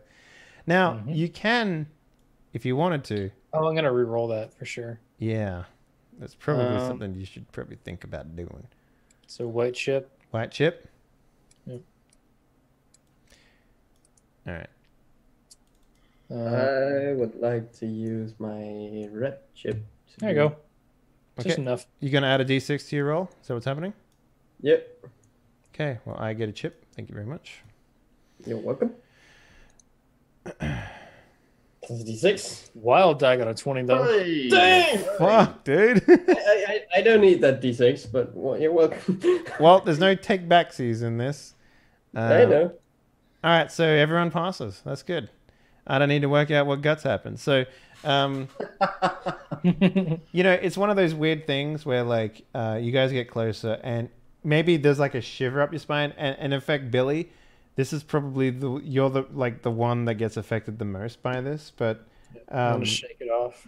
shake it off. I mean, like, Padre, nothing compares to your flock being shot in front of you. And Lester, well, I saw my best friend get shot into pieces in front of me. This is yeah, exactly. So you walk up to the door and you open it up slowly. Now, I asked you to make a notice check before, Billy, when you were at the house in the homestead. And you didn't notice anything then, but the moment you open this back door, you notice it now. The smell of something dead. I figured as much. Something unearthly is radiating from the house. Now, you walk into this house. It's the back entrance. Leading down from where you are right now is clearly a cellar. The smell is coming from the cellar. The house appears to be empty. There's a grandfather clock just ticking away in the house. it's sort of almost kind of a little bit drowning out the sounds of the, monster mash happening outside. But the smell, for the most part, that's something else. Mm-hmm. It's kind of like rotting flesh mixed with tar. Well, if it smells like a corpse or smells like death, well, let's go see if it looks like death. You want to head downstairs? I'm heading downstairs. All right. So, you walk downstairs, and what you see down there is Gun drawn, by the way. yeah. No, I assume. What you see down there is very unnerving. There are like suits of skin being hung, kind of like how you would hang an actual suit. Just drying, I guess, down here. There's also like what can only be described as like a pile of red gore on the floor, bubbling with something moving inside of it. It's kind of like it almost looks like an egg, like a cocoon almost, but you can see inside of it and something's writhing on the inside of this thing. Can I knowledge occult this thing? Sure. No modifiers? We'll give it the -1 that we had before. And you said it was human skin that was being hung up? Yes. They look like basically suits of human that are missing the eyes, and they're just flat, and yeah. Okay. They got like stitch marks in like, the place that would be normally covered by like shirts and stuff. Yeah. Mm-hmm. Got a 4. All right, cool. This is what is being described to you as like, so let's get a flashback here a little bit. Like maybe you had a conversation with like someone who told you about the undead or, the abominations walking this earth. And, you're over a campfire and the guy's like, well, no one rightly knows where they come from there, Billy. I ain't never seen anything like it, but I've heard the stories. Now, these are the type of things that make your skin crawl, boy. Like, some say people just come out of the earth like the dead rising up. Now that I can understand. There's a body in the ground, it reanimates, but there are other things, like creatures and stuff and such. No one knows how they come about. I can only say that once they're here, maybe they make more of themselves like the normal people do. Or like animals. That might be why the orgy was there. Cool. It's like, is there any way to kill this? This is like in the flashback, like, has anyone ever killed one? I know that he's just talking in general terms about where things come from. Okay. You don't know what these things are. Yeah. It's just something bad. Something bad, something evil. The thing, if you want to know what these things are, you would have to like find some of the information or go to somewhere to research it, right? Yeah. Rangers, like Texas Rangers, they have a lot of resources for this. They in the actual game book, they have a thing called Chapter 13 of their Rangers Guidebook, which has information about these sorts of things. But to the common folk, you don't have access to this stuff. But you can telegram in to find information if you need to, but that costs money. So I have money. It's just I don't know if you have time. exactly right. Like that's kind of the situation. So in a lot of cases, these sorts of things are going to require you guys to do investigation. And then if you want, like right now, these things aren't so bad. But in I late. mean, I can do an investigation. Well, that's the thing. Investigation is reading books and reading papers and stuff. Right. I remember. So, Okay. you like, there's not like there's a fleshy book next to you that describes what these things are, right? It's nothing like that. If you guys want to know what these things are, it will require time and it will require resources to do that. Yeah.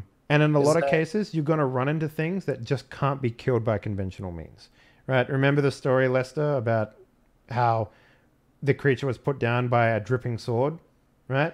It's the same thing that applies to most supernaturals. So these things here, for the most part, they're not super bad. Like the first monster you guys are encountering, you probably won't ever work out what they are in character, but you know, if you get through this, I'll explain what you learn from them, basically. So Sure. yeah. And you guys will start to build up your own knowledge pool, right? Your own, like, Bible of monsters, essentially. So, Is there anything else here? Just the like weird writhing egg thing? No dark man? no Dark Man, no. Can I use weird science just to figure it out, or is that also Weird science is you building things. Okay. Yeah. So there's no such thing as a weird science that explains literally everything. Unfortunately, there is no catch. This isn't D&D where you can just like, oh, I know the monster manual, so boom. You know, it's not like that. This is definitely a game of investigating things, and you're gonna find that a lot of monsters are just people who decide to go crazy one day, and in order for you to kill them, you'll need to work out what it is that they hold true and take that from them, or you know, do things like that. Like there's going to be a lot of that, right? So it's not just about shooting; it's also about investigation. Investigation is going to play a big role in this, and once you guys work out how to do that, this will all make a lot more sense. Can we the skins and the walls? Mhm. Can we make out their faces? Is that something? I mean, they have hair on them, but you know, this is like these things have probably been drying here for a week or so. But Yeah, can we recognize the faces? No, Okay. I mean, I'm like, gonna go- yeah. Talk to Father O'Malley, be like, there's some demonic egg down there. There's no church in town. There's no sheriff. There's no form of authority here. Do you want to take a long shot and ask your authority to do something? Not sure what the Lord could tell me about this. Let me look. Let me look. Yeah. Looky.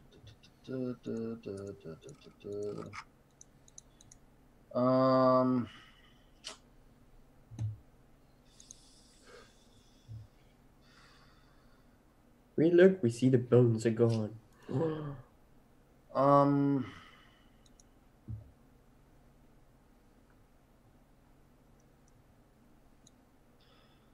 I mean, I always could just pray. Well, praying in this instance would be you asking for something. And there's not really anything here that could give you anything. Right, yeah. I was gonna say, I don't know, none of the miracles that I can ask for really. Well, what is inspiration? What is Do you that? have any holy water or crucifixes on you? I can throw at the thing and see if it starts burning. Hang on a moment. What is.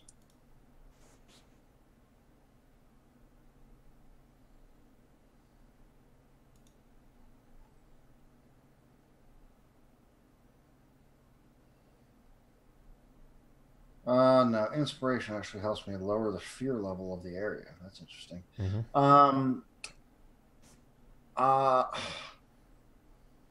So it looks as though maybe something is disguising itself as human, right? There's suits of skin down there. So Whatever's. Should we go look at someone who looks like they've been dead for a while? I'm only good at shooting things, Father. I had no idea about this shit. It seems like whatever it is has to disguise itself as human to blend in, to remain unnoticed. And if it multiplies, like the story you were telling me, because I'm assuming you filled us in on the flashback and all that. Yeah. So should we burn the skins? That means it needs more and more skin in order to hide. Which tells me that whatever we're going up against is fearful itself, fearful of being discovered, which may be a weakness. So maybe we take away the means that it uses to hide itself.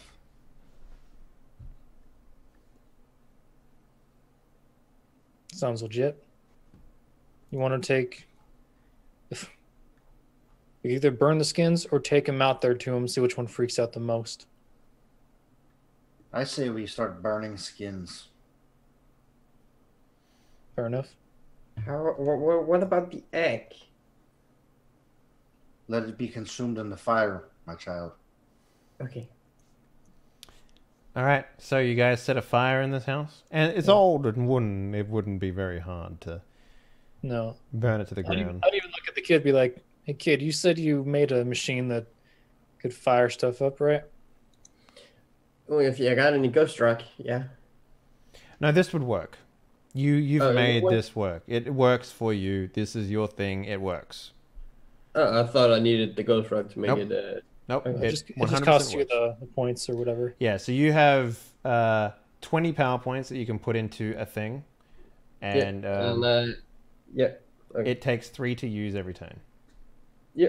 Well, I got what you need, but you kind of want to stand step behind me, and let me show you what science can do. Go ahead. I pull up this machine and I put in something, some small rocks, pebbles found on the floor, maybe wood, and I just start to crank the handle. After a few turns, it just bursts out. A shower of flames, light or other energy, produces a flame of a large fan of energy that bathes the target in red hot fire. Okay, cool. So the room is instantly engulfed in flames, and the sack, the goop on the floor, screams out in sort of like an eldritch horror sort of cry that sort of resonates out the wooden halls of the house that you're in.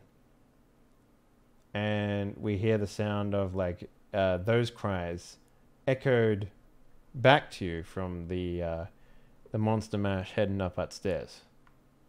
So whatever you've done, they now know that you're here. Party time. Well, For a quick exit, boys. Does also make a large boom, but yeah, let's run. Yep. So you guys run upstairs, and that's when you're greeted with the first couple of monsters jumping through the windows and running towards the cellar where you are.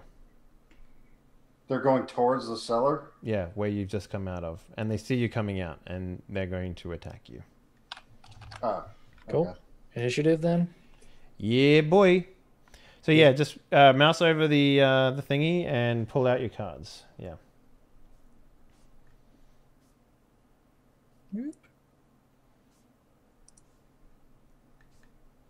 How do I flip my card over? Just drag it out, and then it should just automatically flip.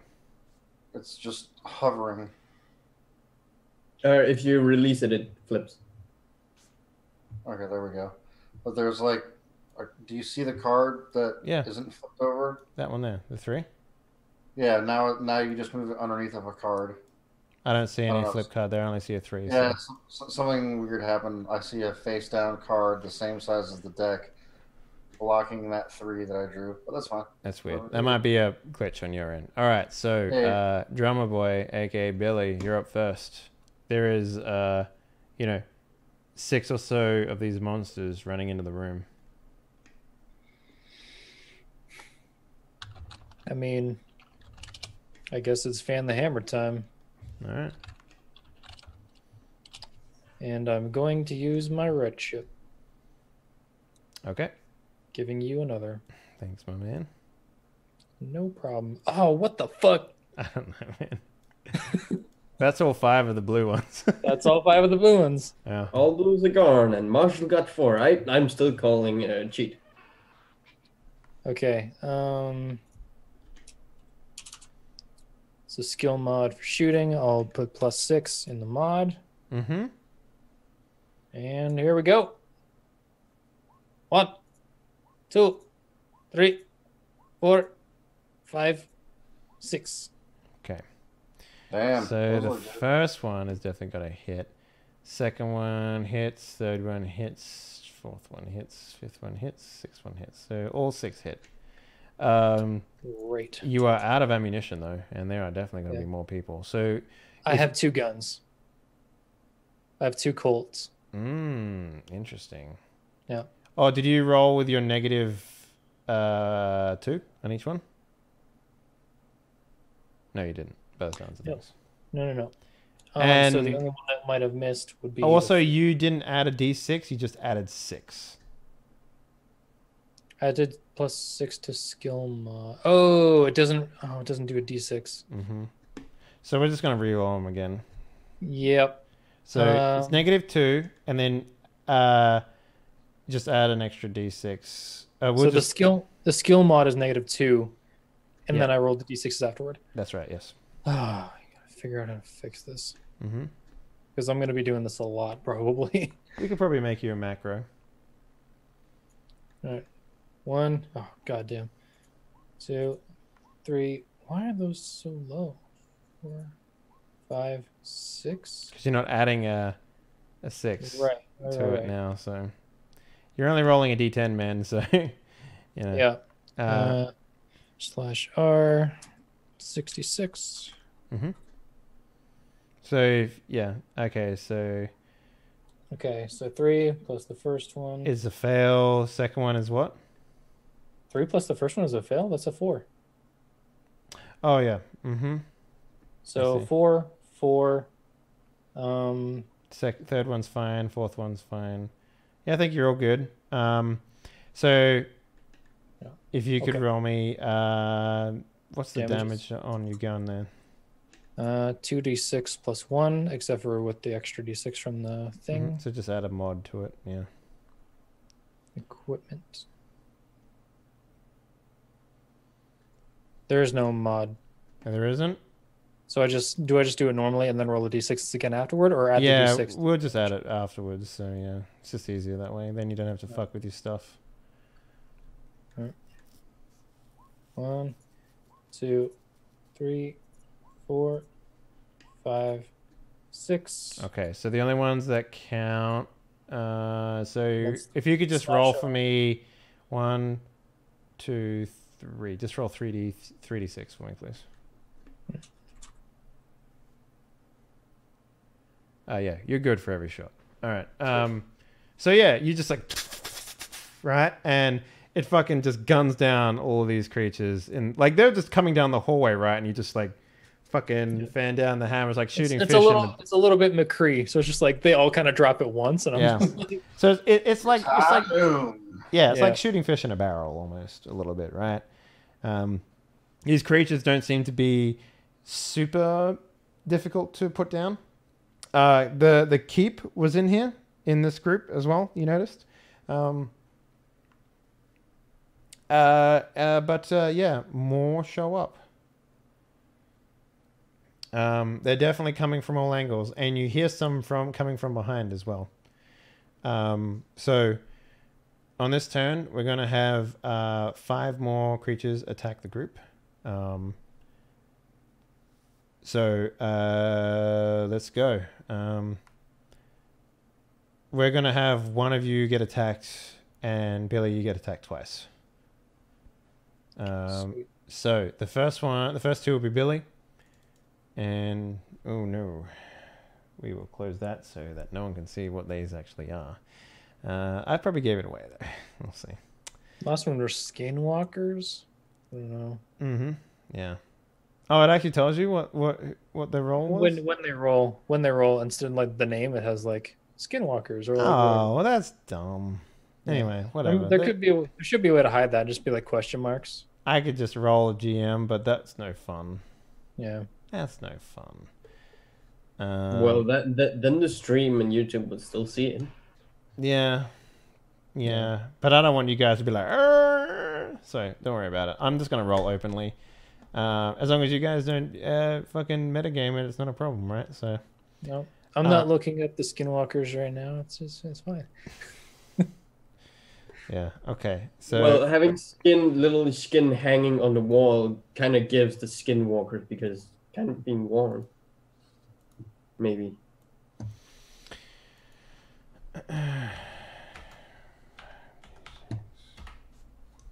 okay. First one is a hit. What's your parry? 5? 5. Second one is a hit. So Spooty, Maleo, and then Garrett. So Spooty, you're hit. Maleo, you're hit, and Maleo's and Garrett is hit as well. So everyone gets hit. Now we need toughness. So what is everyone's toughness? 6. 5. Malaya, what's your toughness? 7. 7? Whoa. Yeah. How the fuck do you have 7 toughness? My vigor is high and I have leather armor on. Level 1 armor? Leather armor. Okay. That only should give you a +1. Yeah. Yeah. It does. And so it's 5 base and then +1 for leather armor and then 6 base. 6 base? Oh. Yeah. Dang. I should get me some of that leather armor. It only gives you a 1 extra, so. I mean, that's pretty good though. Okay, so you're staggered and so you're staggered, drummer boy. You don't take an extra. You don't get staggered and take a wound in the same turn, so you don't. It doesn't double up. Spooty, what's your toughness? 5. 6. 6. Yeah, you're staggered. Malaya, you're staggered, and yeah, everyone's staggered. Everyone gets staggered this turn. Now, who's controlling Garrett? Who controlled Garrett in the last thing? I controlled him last time. Okay, so I thought it would cost my actions. That's why. Anyway, I can take him again. All right, so Maleo, you can spend your pips to remove his staggered. Your chips to remove his staggered if you wanted to. So you can spend your fate tokens to buff his attacks and all that sort of shit, right? So that's how that works.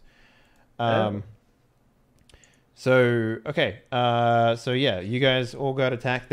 You hear sounds behind the door leading to the exit that you just came through before, but you guys are being like fucking assaulted right now, and the floor below you is on fire. So, Spooty, you're up.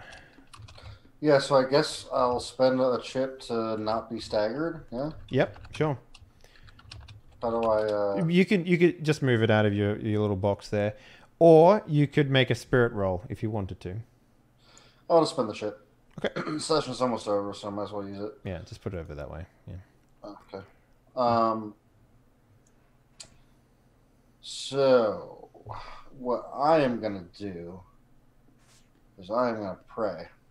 Oh yeah. What are you praying for, my man? I'm praying for armor.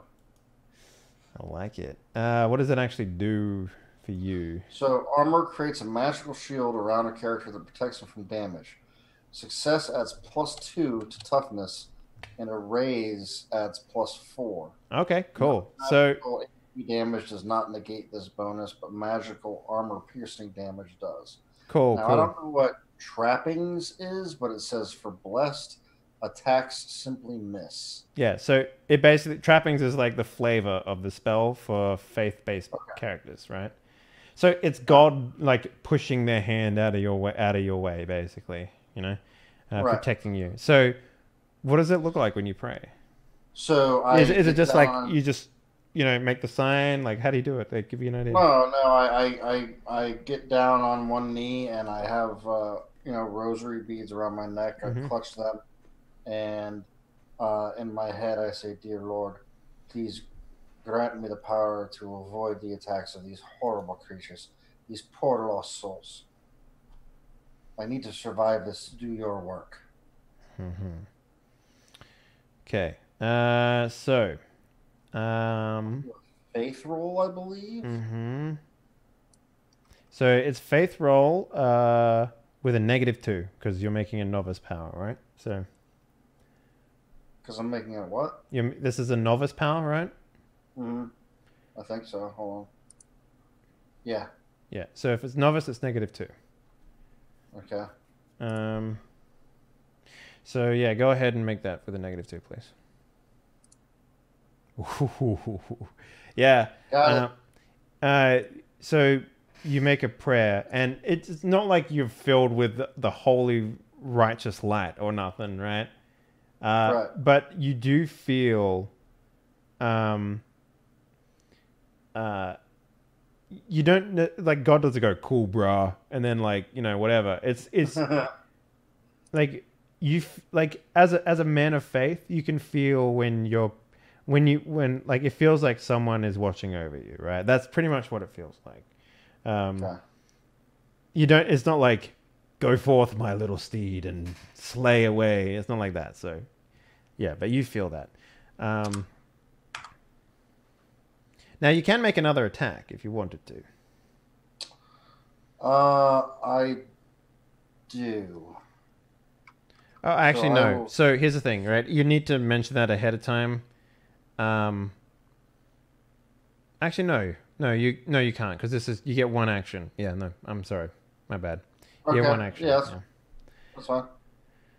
Cool. I mean, you said we get actions, but each Yeah, action like for works example, too. if you wanted to shoot a bunch, or if you wanted to like pull out a gun and shoot, right? It's an action, but like you can like intimidate someone, and then but casting a spell and shooting is like the same thing, right? Like they're major actions or whatever. So like, So I can't take -2 on a shooting roll then at this point. well, no, what you would do is if it was allowed, which it's not in this case, you'd say I want to do a faith spell and then I want to shoot someone, and then both would have a -4. Gotcha. Okay. But in the case of your faith, it would be -6 to roll it. You know what I'm saying? Like it would be Yeah. almost impossible to hit it at that point. So, All right. So I'm good then. Mhm. I'm protected. All right. I've And now. Maleo, who goes first? You or Garrett? Keep in mind you're both staggered, and Yeah, you. I know. I'm gonna use both of my white chips to unstagger us. Okay. And Garrett would. How many is there? 5. And is anybody in front of Garrett right now? Was he in the back? Well, every single one of you got hit by a creature, so there are creatures like in the middle of you. All right, because I'm considering using my red for him to fan the hammer. Sure. Here's the thing about that. Keep in mind, if he gets a 1, it's gonna hit literally everyone. And Yes, I'm just gonna have him shoot the one in front of him, and that's it. okay, cool, man. Let's do it. Well, you have his character sheet. I I can know. roll for him. I know. All right, so he hits and.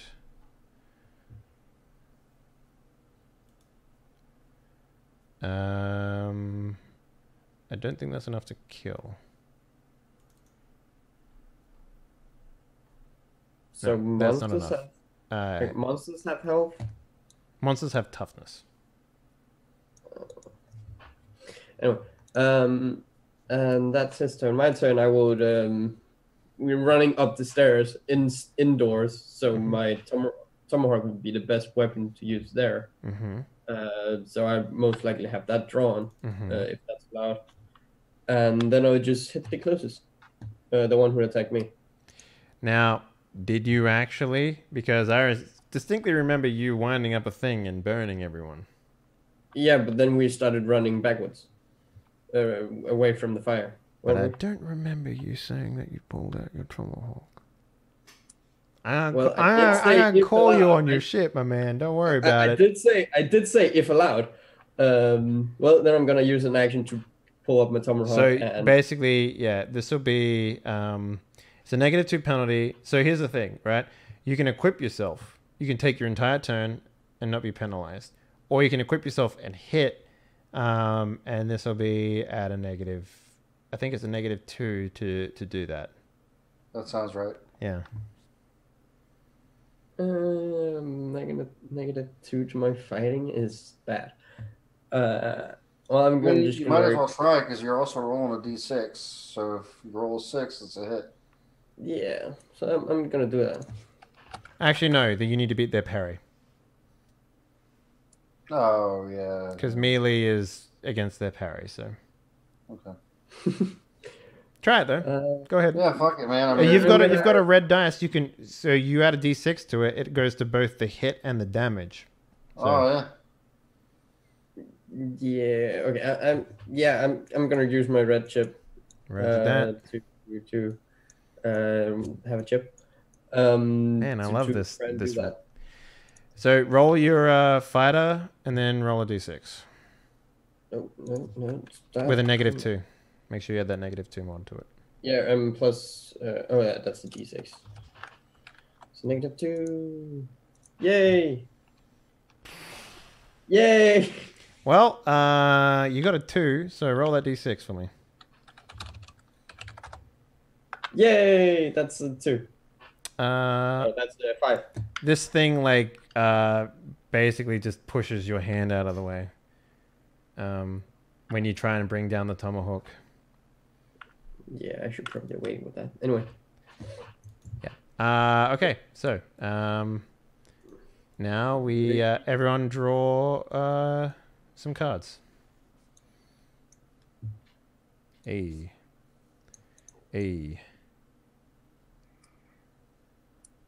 There we go. Okay. Now I have 2 face down cards. I don't know what the fuck is going on. You might need to just refresh your thingy there, Spooty. I don't want to refresh. It'll knock me out. I'm fine. Okay. 3, remember? You have a space of 3.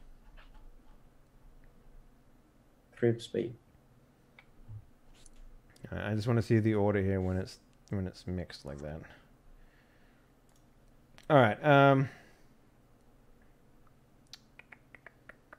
Initiative.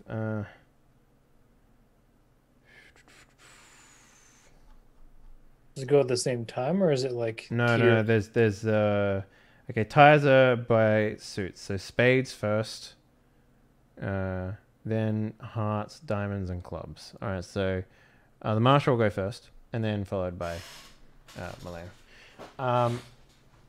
Because we got queen, 8, 3, queen. So the fight, you hear the banging at the door behind you, just like, the creatures are at the door behind you, and these 5 are going to come on down. So let's get a fighting roll. 1, 2, 3, 4, 5. So same order as before. So this one hits you. That one misses. That one misses. So Spooty, you get missed, and Maleo and Garrett get hit. So the first 2 go to. Okay, so that doesn't pass your toughness, obviously. What's your toughness, Billy? 5. 5? Yeah, you're good. Maleo, this is for you. 5. What's your toughness? My toughness is 7. Okay, you're good. And good. Okay, so the skinwalkers just basically just clobber at you. Like, they're real close, and their arms are flailing all over the place, and just... And you guys are just sort of weathering this attack. The door behind you is getting beat the fuck up, though, so you might want to, do something about it. So, what do? My turn? Yes. I'm just Garrett is gonna shoot again at the zombie skinwalker Mm-hmm. thingy that's attacking him. Okay, so that's 9 damage. I just got to do shooting as well. Yep. So he brains one of them. So now there's 4 in front of you. So he's basically not getting. He shot the one that's in front of him. So what would you like to do? I would like to attack the one in front of me With the machete? Tomahawk. Yeah. Tomahawk? Yeah. Okay, go ahead. Oh, yeah, I have that. So 4. No good. Okay. And Drummer Boy. You have to reload, my man. Tell me about your reload trait that you have. I can't do anything. I'm staggered, right? You are, but you can. I want to know: is reloading a free action? No, I don't think it is. Actions. So I have to spirit roll this turn, pretty much. What is a free action? Just breathing. Free actions. normally? Some minor actions are free and don't quite inflict multi-action penalties. Speaking for short sentences, moving up to the character's pace, falling prone, resisting opposing rolls, or dropping an item. All examples of free rolls. Wow. Okay. Mm-hmm. It's just brutal. Mm-hmm. So Yeah, I'm let's see here. I guess I spirit to try to knock it out. Yeah, I just want And to if see not- what you need to do to reload. For quick reload, speed reload.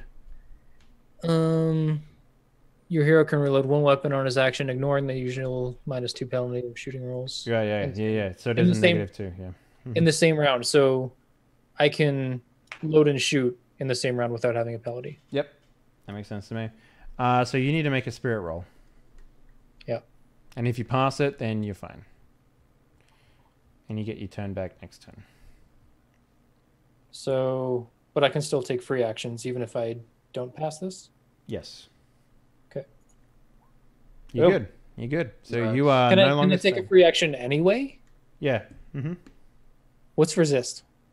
Resisting is when they attack you. Okay, I'm gonna do that then. Well, I mean, it's Is- when they is- attack you, so like they can. Is that a thing I do now, or is it like a defend? It's like a defend roll, basically. When it comes, Okay. like you're not going to be, like you're not defenseless Okay. when you get so, staggered. It's just think of it as a buffer. Okay, so we could have technically resisted pretty much every melee attack up to this point. Yeah, like there's a reason why you got attacked, and then I still got your toughness and your parry in, right? So, Yeah. So what does resist actually do then? so like say there's a mind flayer that's attacking your mind, for example, you would still get a spirit roll in resisting. You know? Okay. So it's yeah. So it's like an opposed check. Basically, yeah. Whenever I Okay. need to set a DC for their attack, you get to roll and set that DC, right? So, Okay. I'll- Spoody. Yeah. I mean, shit. How far away is the nearest door or window? You're right. I mean, so you're in a hallway, right? Your back is to a door that you came through. There's stairs to your left. They go down to the cellar, and these creatures are like right up in your face. So you would have to go behind you, but there's creatures banging on the door behind you. Oh fuck. Okay. All right. I guess I'll take a shot. Go for it, man. Actually, hold on. Hold the phone. Sorry, I should have done this while I was waiting, but I seem to recall.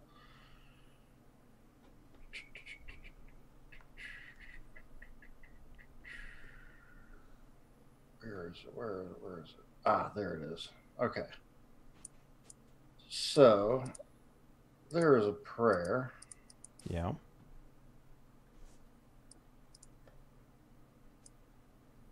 Oops.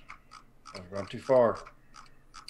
If you have bookmarks open in the actual Savage World book, they actually do have like shortcuts for all the prayers and stuff, all the powers. So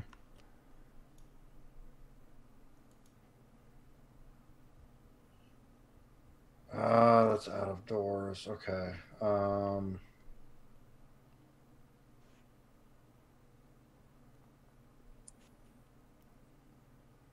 So what are you trying to do? Give me an idea. Well, I'm trying to knock out as many guys as I can at once. Mm-hmm. And I was going to do... I was going to do Windstorm, but I have to be outdoors to do that. Mm-hmm.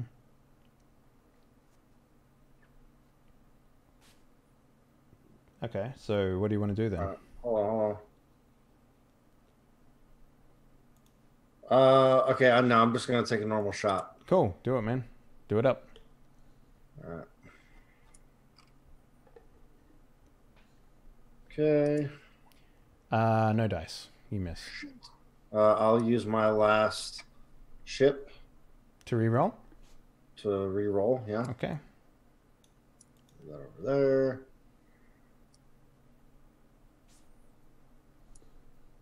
Fuck me. Oh, Did you roll? I don't see the results. yeah. I rolled again. I don't see Okay. them. What are they? It'll pop up. I got a 2 and a 3. There they are. Okay, 203. Okay, yeah.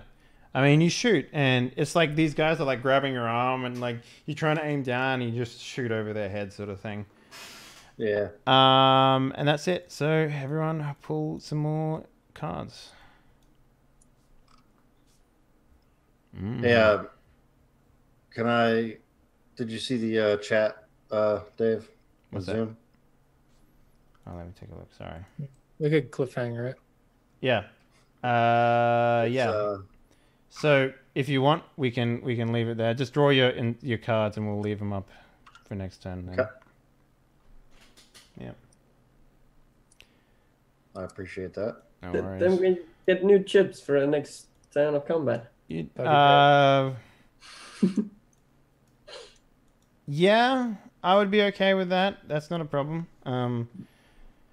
So yeah, we sort of like zoom out slowly out the back door through maybe a hole that's appeared in the door behind you guys as the ravenous skinwalkers are trying to bash their way in, and you guys are struggling to fend off the creatures that are up in your guts right now.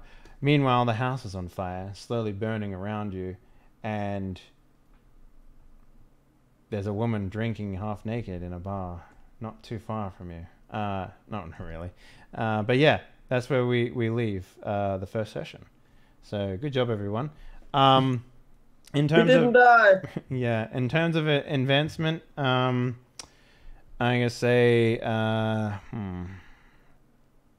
everyone takes 2 XP for this, I guess. So just on your sheet there, just bump up 2. Every time you get 5 XP, you can take an advancement, basically. So you're halfway there. Yay, team. Yay. Yeah. So let's do some shout outs to wrap this bitch up. Drummer Boy, let's start with you, my man. Where can people find you? You can find me on Twitch, Twitter, Spotify, Apple Music, all the streaming music places.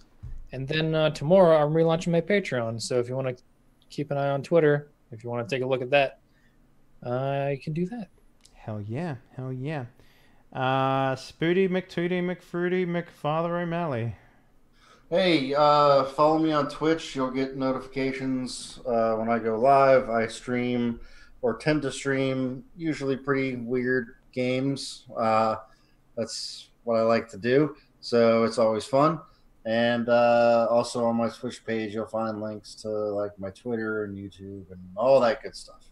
Nice. And starting next week, you're going to be swinging some barbaric dongs with us? I'm swinging dongs. Hell yeah. And I can't decide to go with a comically large penis or a comically small penis. Well, if it makes you feel any better, We'll see. Floof Knight is comically small, so Okay, so maybe I'll go the other direction. maybe, Dragon on the Earth style. Yeah. Oh, yeah. Yeah. Speaking Leave about a little snail trail in between my legs as I walk across the sand. perfect. Speaking about leaving a trail of penis-shaped lines in the sand, let's go on over to Maleo the monkey. What up, sir? Where can people find your stuff? What does penis have to do with me? Anyway, people can find me over at twitch.tv/monkey, also on YouTube, where I should start to upload content again soon. Nice. All right, guys. Thank you very much for watching. Hopefully you enjoyed tonight's session. So yeah, the thing that these people are fighting are skinwalkers. And no looking at the monster manual, boys. You're forbidden. There's a monster manual for this? Yes, there is. Dang. Good luck finding it, though. There's like 7 million books for this system. Anyways, Because I've deleted it from the internet, so you can't look. Ha ha ha. Thank you very much for watching, guys. We'll be back with a daily stream later on. But if you want to see more of what we got going on, check out the Die Party archives over on the YouTube channel. And we'll be back next week with more hot, sticky mess. Have a good one, guys. Bye-bye.